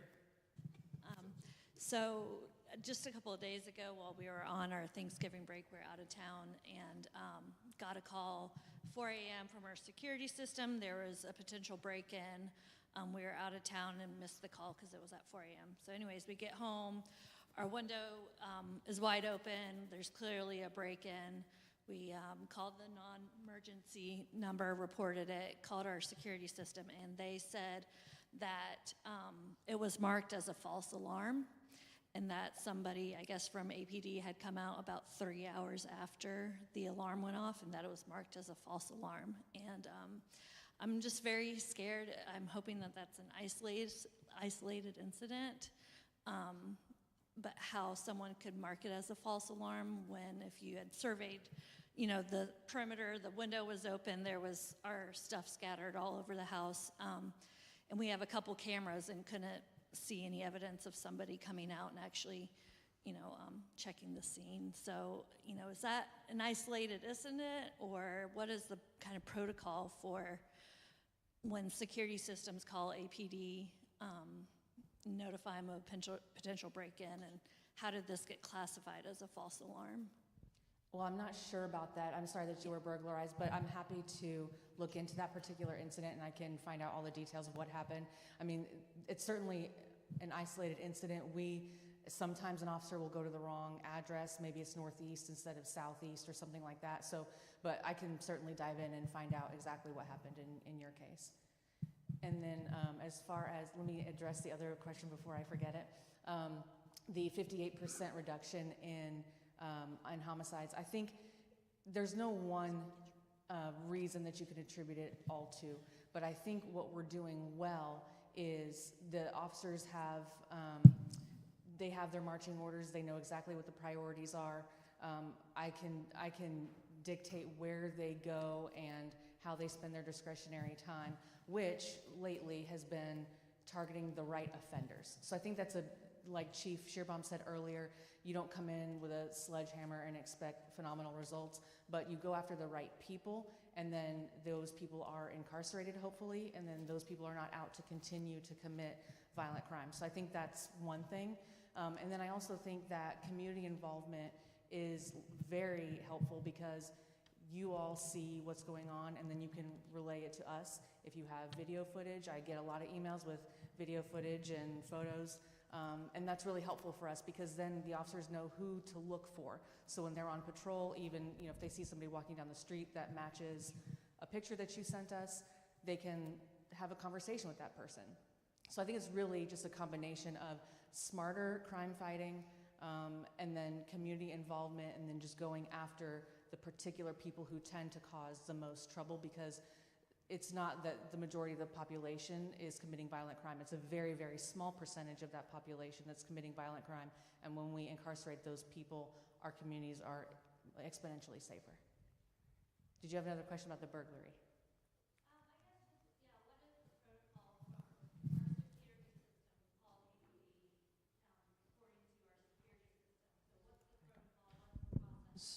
So what's the protocol? Okay, so could you repeat the question again? A brief repeat of the question that she asked. So from what I understand on the second portion of that, you're asking what would typically happen when an alarm company received an activation at a residential site. And what typically happens is that they call us. If you can see on the image back here, and in your notes, there actually is a queue that is not the non-emergency number for citizens, and it is not 911. It is titled alarm. It's a special number that the alarm companies have as a backdoor number that also reaches us via prioritization. We would put in the call for dispatch. We would take any information that they had, if there was a glass break sensor or if you had a live feed and they were able to see a perpetrator. We would take down all of that data. We would classify the call and it would be dispatched out to the zone. And so Major Webster is going to be able to investigate that and see exactly what happened. But I would say that does sound uncommon, so I am curious to see what would happen, what happened out there. And from the 911 perspective, I do apologize for the experience that you had. Before I leave tonight, I'll get your physical address, and we'll be able to start the investigation inside of kind of the world of 911 and 911 data, and I'll be able to give that to Major Webster, and she can reach out to you and identify where our failure was and make sure that doesn't happen again. And I believe Patrick also followed up with you, so we will also, my team and I will also assist with any communication. Yeah. And I will also be free to babysit anytime. Okay. Hi, I'm Scott, and I live in East Lake, and I guess Liliana, she knows my concerns, so she knows she might suspect the kind of thing that I would ask about. But we had, I guess we had a kind of a false alarm supporting system, something called CryWolf, and I think they're still sending me emails. And so I wonder if we still have this Cry Wolf program in Atlanta, and is that contract coming up for renewal or something like that? The reason I ask about this is because I was broken into back in 2019, and I had a similar situation here. I call 911, the officer drives by and sees my front door looks fine. It marks it as a false alarm call, and it was the back door that was broken in, and it wasn't obvious from the street. So I had to call 911 again, have somebody come down and actually take the report and watch the damage, which is in the garage, it's on the back side. And so my question was that marked as a false alarm, and does it count against me? And, I may have some concerns generally about this system. This system's been in place for, 5, 6, 7 years, and I wonder if that contract is up and if we would think about doing something different in the future, or if it's really helpful in some way. I don't hear much about it anymore, but Yeah, I'm not familiar. I know what Cry Wolf is from previous experiences, but I don't know about the city's utility of it. Are we doing false alarm tracking? Okay, so it's in another division other than E911 for us. So I'm ill-equipped to answer that. There's actually a number that you call, and if we can get your information when I get in, I'll have someone pull it for me, where you can call for the alarm billing, and then if there was actually a break-in and we need to justify that, we can provide that information with the report. I haven't heard Cry Wolf in a long time, but I do think we still use it. Okay, and so I'll also, and just so everyone knows, for those we actually have had a really good online presence as well, so reached over 60 people with this. We're also going to post all these slides online, and I'm also going to post the live stream. I'm going to get that from Larry and them and post that online as well. Follow-up questions you can ask, and I'll get those answered. But I also wanted to move forward. I know we have our commissioners here and code enforcement that have also been sitting and waiting with us this entire time, and I wanted to tap a bit into some of the traffic questions that we have as well. So Solomon, this is your favorite. So we had a lot of questions about, obviously, DeKalb Avenue and the repaving. If you all just want to take a moment and appreciate that miracle that happened. But the question we've had is that it's actually pushing more traffic onto McClendon. And so it was a two-part question. The question was also for APD on, are we doing any type of is there any type of tracking of speeding, or is there any enforcement of speeding on that street? And then also, what can we do in terms of traffic calming? And this is Commissioner Cavanis with ATL DOT. Good evening, everyone. I understand we have till 6 o'clock, so I'll make this quick. I have a feeling we might. I'm 15 minutes over. Maybe. So quickly, Solomon Cavanis, Atlanta Department of Transportation, familiar faces, colleagues. Thanks for having me representing the Transportation Department on behalf of the Mayor's Office and City Council. Obviously, we came in and did what we could do on DeKalb Avenue, but there's yet work to be done. There's always punishment for doing a good deed, so there's some things we need to do in terms of some beautiful positivity, Solomon. Some before and after that we're pursuing with our traffic engineering group to see what the, collateral damage of improving the corridor. It's like you pave it and it's like an ice rink now, so folks fly up and down it. But I'm here to tell you that we are releasing our Vision Zero action plan. Vision Zero is an initiative to bring all fatal crashes and serious injuries due to crashes down to zero. I moved here about a year ago from New Jersey, and the town that I came from and the town north of where I came from have for the last 7 years been zero fatalities. So it is doable. Working with APD, we're also looking at traffic calming measures to include signage, our speed limit signage on DeKalb Avenue. Our traffic engineers are looking at impacts along McClendon and also working with MARTA to think about the impacts of what's happened out on DeKalb. So be assured that we're staying engaged and involved on the DeKalb corridor. Yeah. So everyone who has messaged me about DeKalb, they're like, well, what about this intersection? You've repaved, but are you still thinking this through? Yes, it's not done, so there's continued. I know it's shocking that bureaucracy doesn't work overnight all the time, but that the repaving is done. We're still doing light timing. We're still putting in fixes. They're still striping parts of the street. The bike lanes started coming in. All of those things are happening, so they're not done yet, and they're still troubleshooting. So And also keep in mind that it takes drivers a while to change their behaviors, and that is something outside of our control. We put in these traffic calming measures and everything else. It takes a person, usually I want to say like a couple of months, to adapt to those new behaviors. So we are also, but it's not done. Continue asking me questions. I will get them answered from ATL DOT, but it's not finished yet. And go ahead, Commissioner. There are a number of activities happening out in this region, development, streetcar conversations, Beltline, and also just a new group of folks who are coming out, and there's this mixing between legacy and new.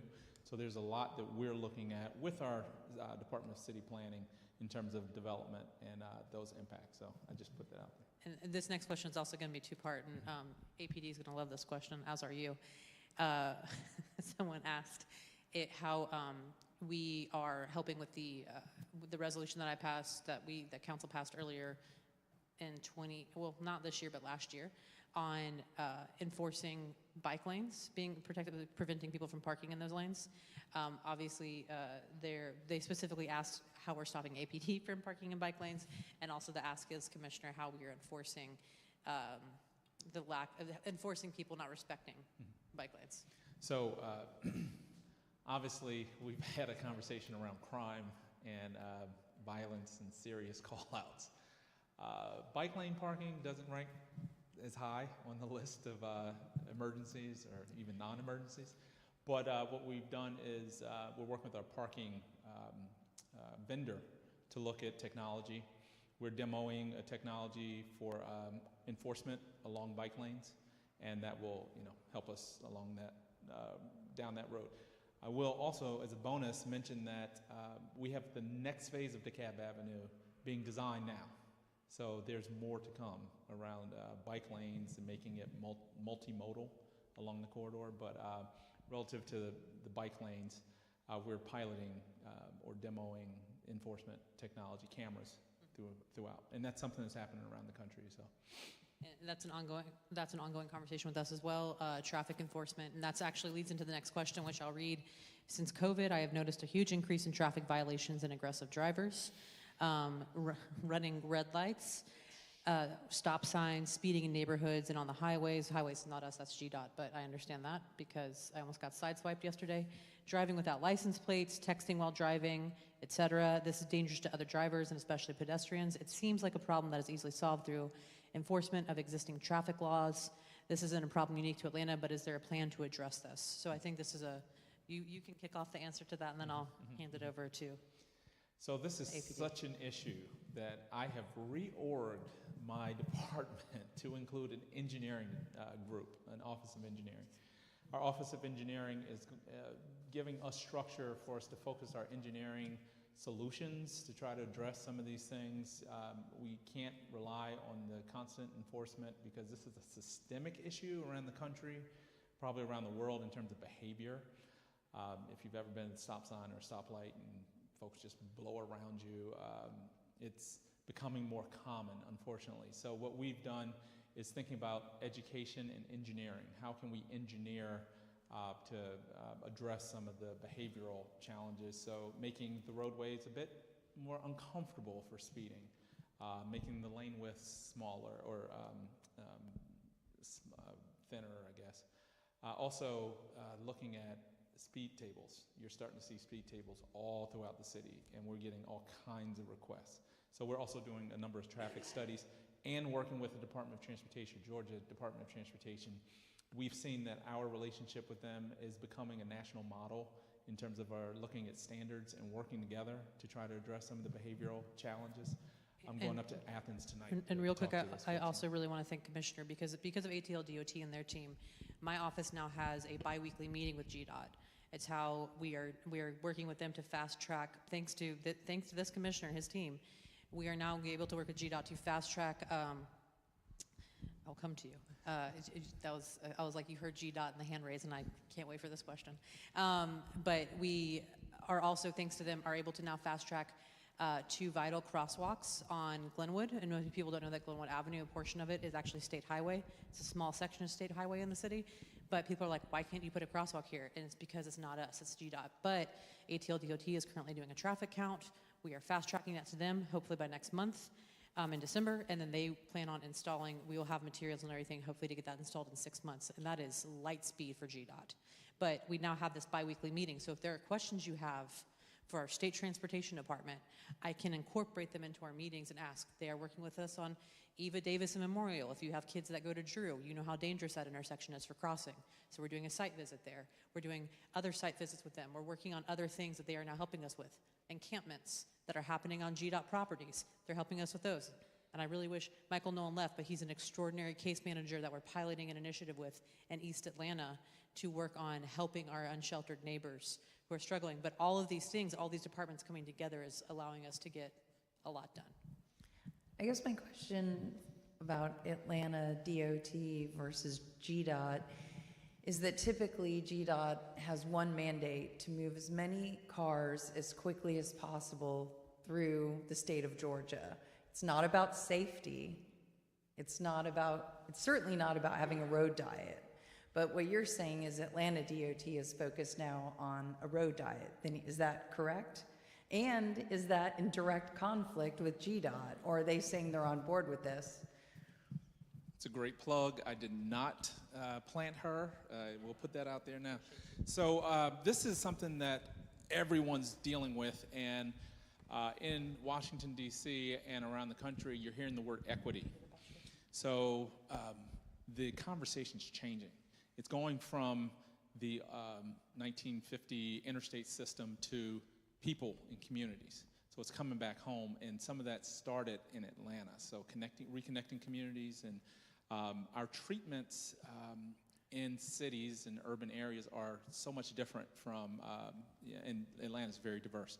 So our Moving Atlanta Forward infrastructure program that was approved in 2022 includes a series of corridor improvements for road diets, complete streets, et cetera.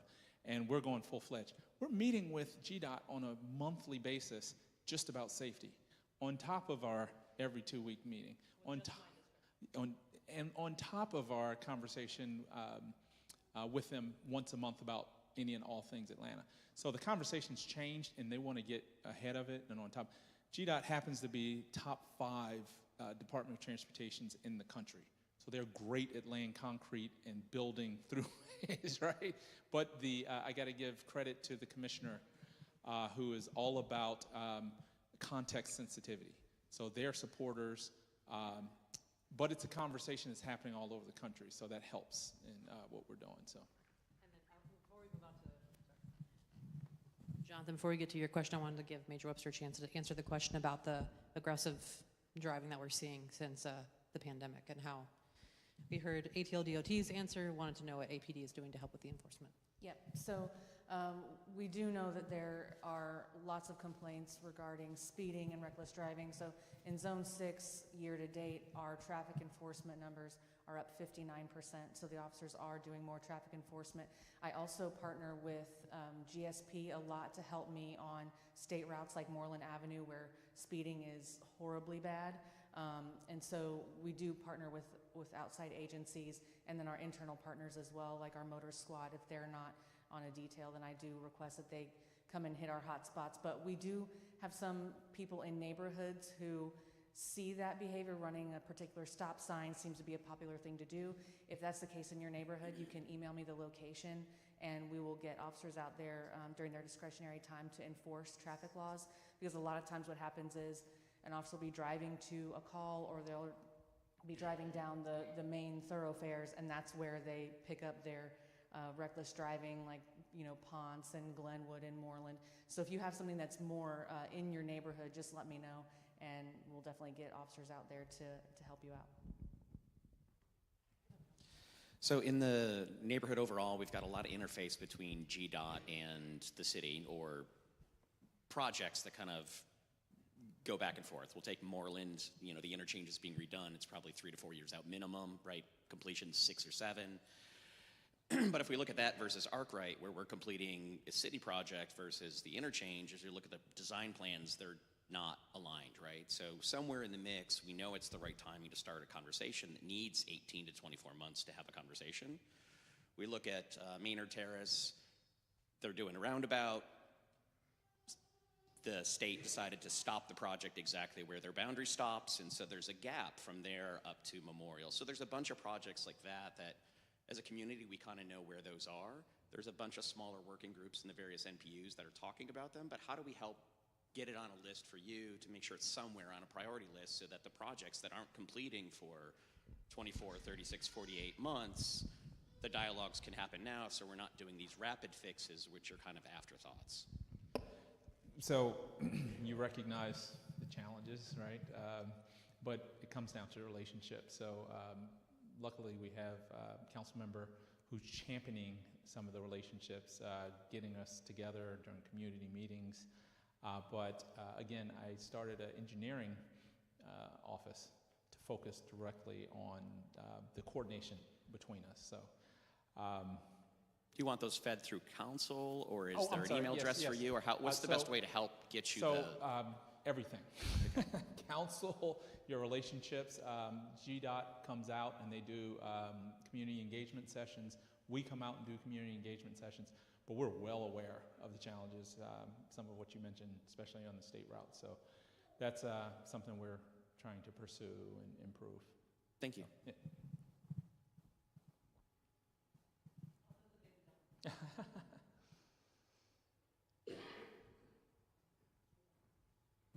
So one of the next ones is also about traffic calming. And then Commissioner Prince, don't worry, I have a question for you too. And just a quick plug for transportation in Atlanta.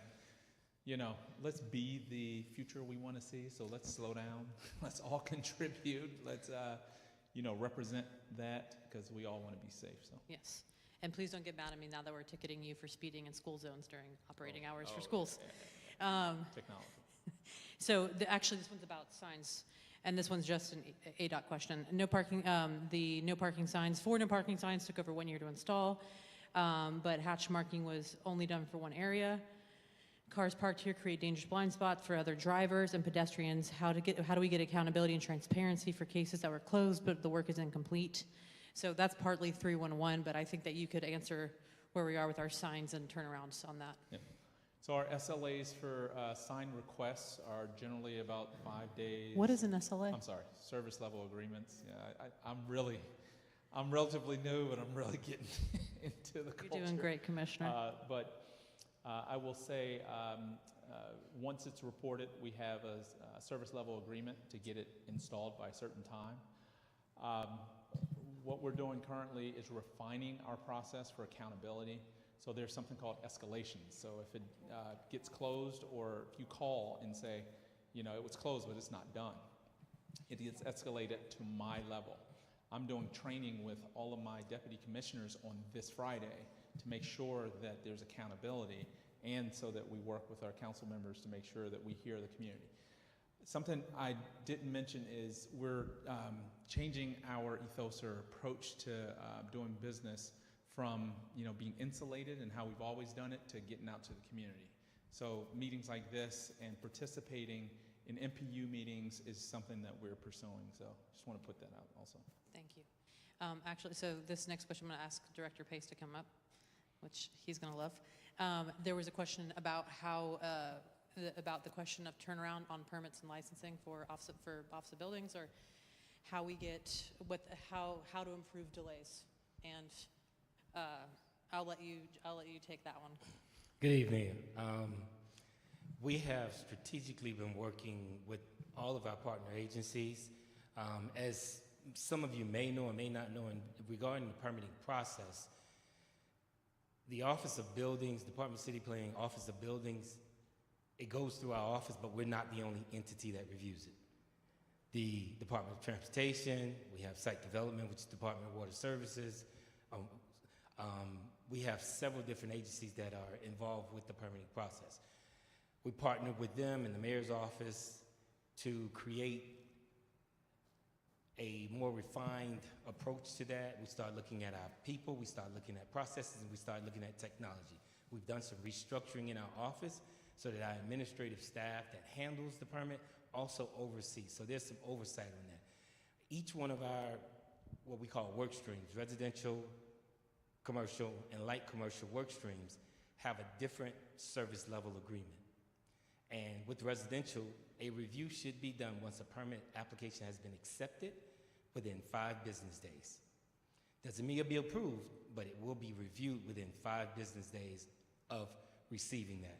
Our numbers have drastically improved upon permitting, and if you have permitting delays, I encourage you to highly call our office to speak to the manager or to speak to that to one of our leads or managers to inquire about that permit and where it is and where it stands. We have an escalation process as well. We have assistant director that was recently promoted from customer service manager to assistant director, who's overseeing a lot of those processes and making sure that they are processed in a timely manner. And we also look at them to make sure that if there's a project that has been stagnant for a extended period of time, let's just say it's been 20 days and it should have been reviewed in 10.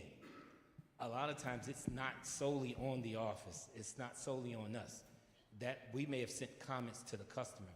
Our office will contact that customer to ask them where they stand, what's the holdup, do they need any other assistance with that project, whereas they may need to speak with a reviewer or any other professional within our office to help them get through the process. So we have holistically looked at our permitting process. It is not complete. Again, we've looked at the people part of it. We're continuing to hire staff and train them, and for consistency purposes. We've also looked at the process. We've refined it and trained that staff to make sure that they understand how to review it and to process those permits. And our next step is technology, where we're looking at an enterprise solution where there's more transparency and ease of use for the customers. Currently, there was an audit done where we have probably over 400 some odd systems in the city of Atlanta that each different department is using. DOT uses a different permitting process, a different permitting software. Department of Watershed Management uses a different permitting software. So we're trying to get a vendor that's going to process every single type of permit through one software alone. So we're expecting, we're putting that RFP out within the next couple of weeks, and then we'll look at vendors to provide that solution for us. Thank you. Does anyone have any questions for Director Pace about that? Fantastic. Okay. The next question actually, and you might want to both of you might want to hold on to the mic. I don't know if you have anything that you'll want to say, but Commissioner Prince, there was someone that asked about the heat vulnerability assessment that my office did with you all, that we shared with you all. Georgia Tech's study of urban heat island effects provides valuable information on Atlanta's susceptibility to climate change. How does the Department of City Planning anticipate using the data and outcomes of such studies to better prepare Atlanta? What new regulations and requirements will be imposed? Yep, no, never mind. The last comment was a really nice compliment, so those are the 2 questions. I think most immediately we will use that information in updating our tree protection ordinance. As you know, the tree canopy helps keep temperatures down, and it's very important. Our brand for the city of Atlanta is we're the city in the forest. We have this great tree canopy. It's 46.5%, and the only city in the country that has a higher level of tree canopy is city of Charlotte, and we're coming for them. So the City Council recently adopted a resolution saying that our goal tree canopy is 50%, and if we can hit that, then we beat Charlotte. And we're going to use that as our guide as we launch into this process of updating the tree preservation ordinance. The meetings for that will start in January, and we have a contingent of 2 contingents of people, maybe 3. We have our tree enthusiasts, people like the representatives from Trees Atlanta, and we have our development community, the ones who are usually cutting down the trees. And then the wild card we have is our affordable housing community, who is very concerned. They're very concerned about the cost of taking down trees and replanting them because it increases the cost of housing. So we've got our work cut out for us on this tree protection ordinance. When we get started with the work, we have these various groups involved in the process, and they have different levels of knowledge about climate change, about tree preservation, about the urban heat island effect, about all of the factors that we have to consider in updating the tree protection ordinance. So the beginning of the process will be an education process. And we will sit down with the professors from Georgia Tech who routinely do our tree canopy analysis. About every 5 years, they check and see where we are.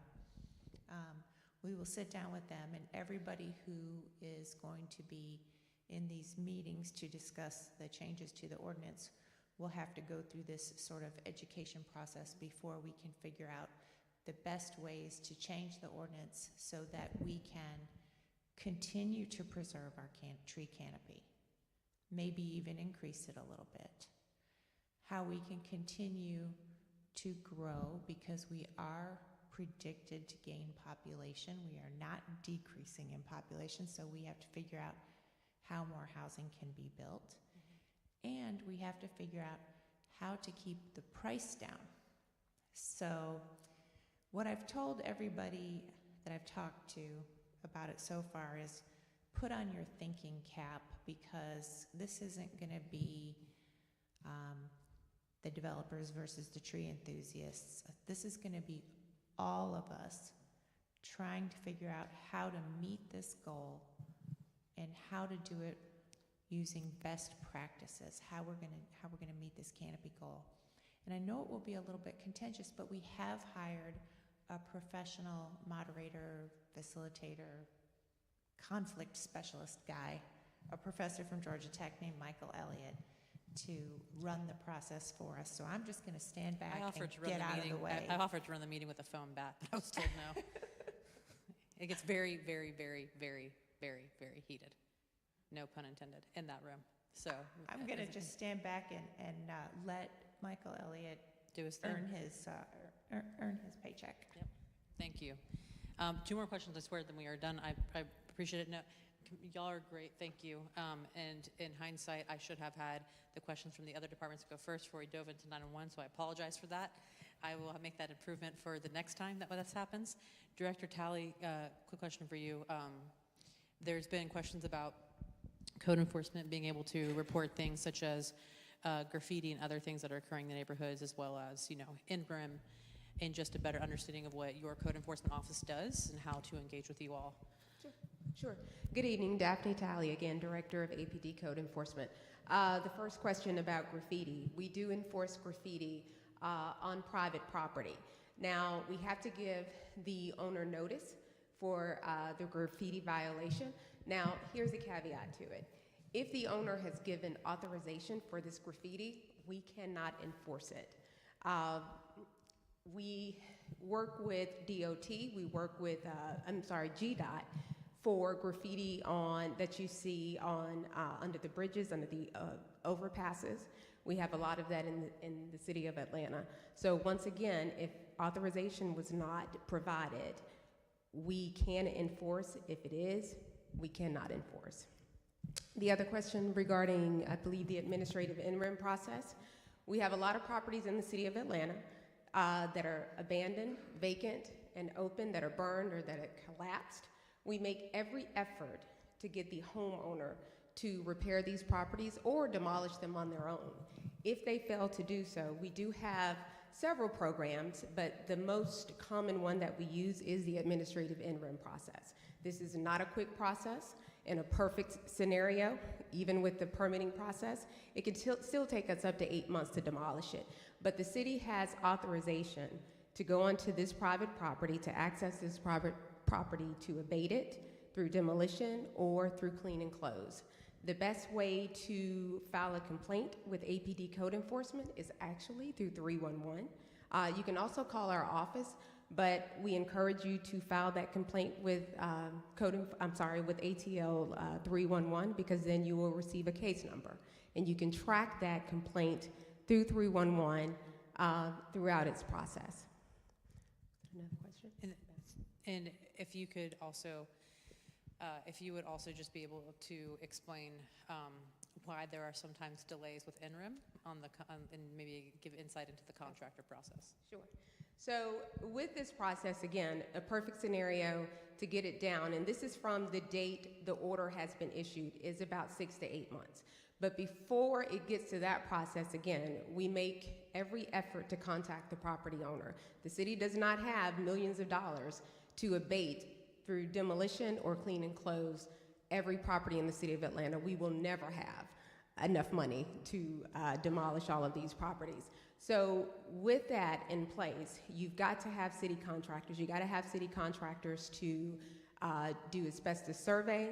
You got to have city contractors to abate. So we have to go out, and there is a solicitation process through the Department of Procurement to work with these vendors to do these processes, even to the standpoint of having a contractor to do the demolition or a contractor to do the clean and close.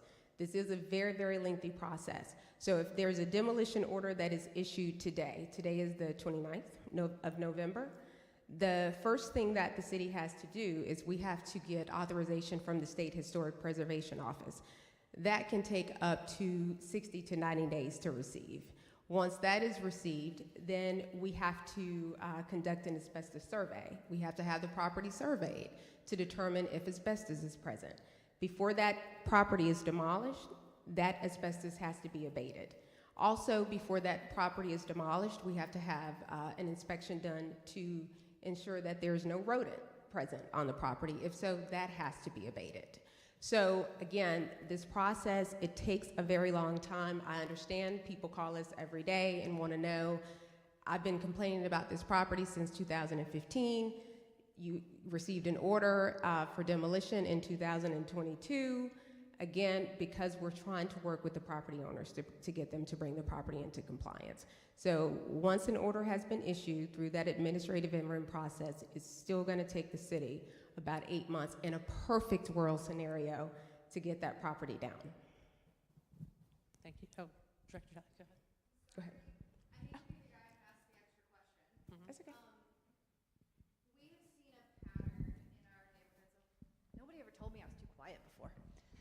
We've seen a pattern in some of our neighborhoods of code violations being reported, often anonymously, against properties that may have legacy residents, senior citizens, other people who are on limited incomes or otherwise struggling, who then sometimes eventually lose their property to these violations. Some of them very legitimate, some of them filed by outside agencies, developers, and other people who may be acting in bad faith. I know that we all individually are aware of this, but what is the level of institutional awareness, willingness, and ability to support these property owners and keep these people in our neighborhoods who have lived there for a long time and deserve to stay? That's okay. So one of the things that we do, because we are aware of it, and so we try to work with these legacy residents, because a lot of them are older, a lot of them cannot. If you have code enforcement knocking on your door telling them that the house needs to be painted. So we do not have programs within APD code enforcement, but we do work with our solicitor's office. They do have a program. It's the DEV program that has been around for about 4 or 5 years, but we can work with them, and they will find outside resources to assist those residences. Of course, there are restrictions. You have to live in your property. You have to have a certain bracket, income bracket, and reach that. I think there's a certain age that's restricted to it. But the only issue is we have to issue you a citation to bring you into court to receive those services. But we do, again, receive a lot of complaints regarding these property. It is not our intention to force anybody out of their property. We will work with them as much as we can. And that wraps up the questions for now, so I'm about to release all of you after holding you here for this long. I know we went 23 minutes over, so I apologize, but real quick, I also wanted to I wanted to first say thank you to Chief for attending, for APD, for Peter, for E911, for AFRD, for all of our departments that have come. And to you all, thank you, because we actually, how many people online? At one point there was 80 viewers online. So we did do a really good job of making sure that's got out. I should have known that there wouldn't be many people in person because even though it's not extremely cold, we all still hate the cold. But this will be posted online. I will also ask for Director Arnold to send me the PowerPoint slides, so I'll post that as well. The live stream will be posted. Everyone's information, everyone who attended will also be posted, and I will also post emails on each of the neighborhood pages so that if you have follow-up questions or if you know, like, if there's something else you want to ask one of the presenters tonight, you can do that. I also, for a lot of questions have come up about trash in neighborhoods. I want to take this opportunity to give a shout out to an incredible nonprofit, Georgia Works. You have Steve McGoy right there in the back. And Steve, raise your hand again. There you go. And we will be working with them, like just for example, starting in January in Sweet Auburn neighborhood, which many, Edgewood, Auburn, and that whole area, will be working with them to do a pretty aggressive cleanup schedule starting in January of next year, which will help with a lot of what's happening there. We're gonna try to do the same thing in East Atlanta. We're gonna try to do the same thing along Bill Kennedy. So if you have questions about trash pickup, that nonprofit, they help men off the street that are homeless or experiencing housing insecurity. You have to be clean and sober to go through their program. They help those men work and do community service throughout the city, all other types of programming, and then help them get jobs and even start their own businesses. So, and they're unbelievably affordable with cleanup, and they're very good at what they do. So I wanted to give them a plug, and I'll also post that information online as well. But very, very thankful to you all. I hope this was helpful and informative. Lesson learned, next time when we do a town hall around public safety, I will keep 911 in their separate town hall because there's a lot of questions for them. And I will work with them to see if we can do just an exclusive E911 town hall sometime in the spring and summer when we Southerners can handle the weather better. So again, grateful for you all. Thank you so much to the church for having us, and thank you all for coming and for sticking through it. I appreciate it. Real quick. For anybody who's interested in doing the City of Atlanta E911 Citizen program, the interest forms, they are right here. Come grab one. And again, Director Arnold, is this something I can also post online or a link that people can do? So I'll do that as well. But please come get these if you can. And I will also ask, Nate, is there an opportunity to do that with AFRD as well? The city, you want to just give that a quick plug? Yeah, our most recent one, we actually invited council and some people from the administration. And can we post your video when you climb the ladder truck? Can we? Okay, all right. Yes, but we do it annually as well, where you can come out and learn about more what we do, the EMS, the fire. We also do vehicle extrication, hazmat. You can learn about all the fun stuff we do, and we'll give that link to Councilmember Bakhtiari to post as well. And thank y'all, and thank y'all for the dispatchers. They don't get the credit they deserve, so we really appreciate y'all. Thank you.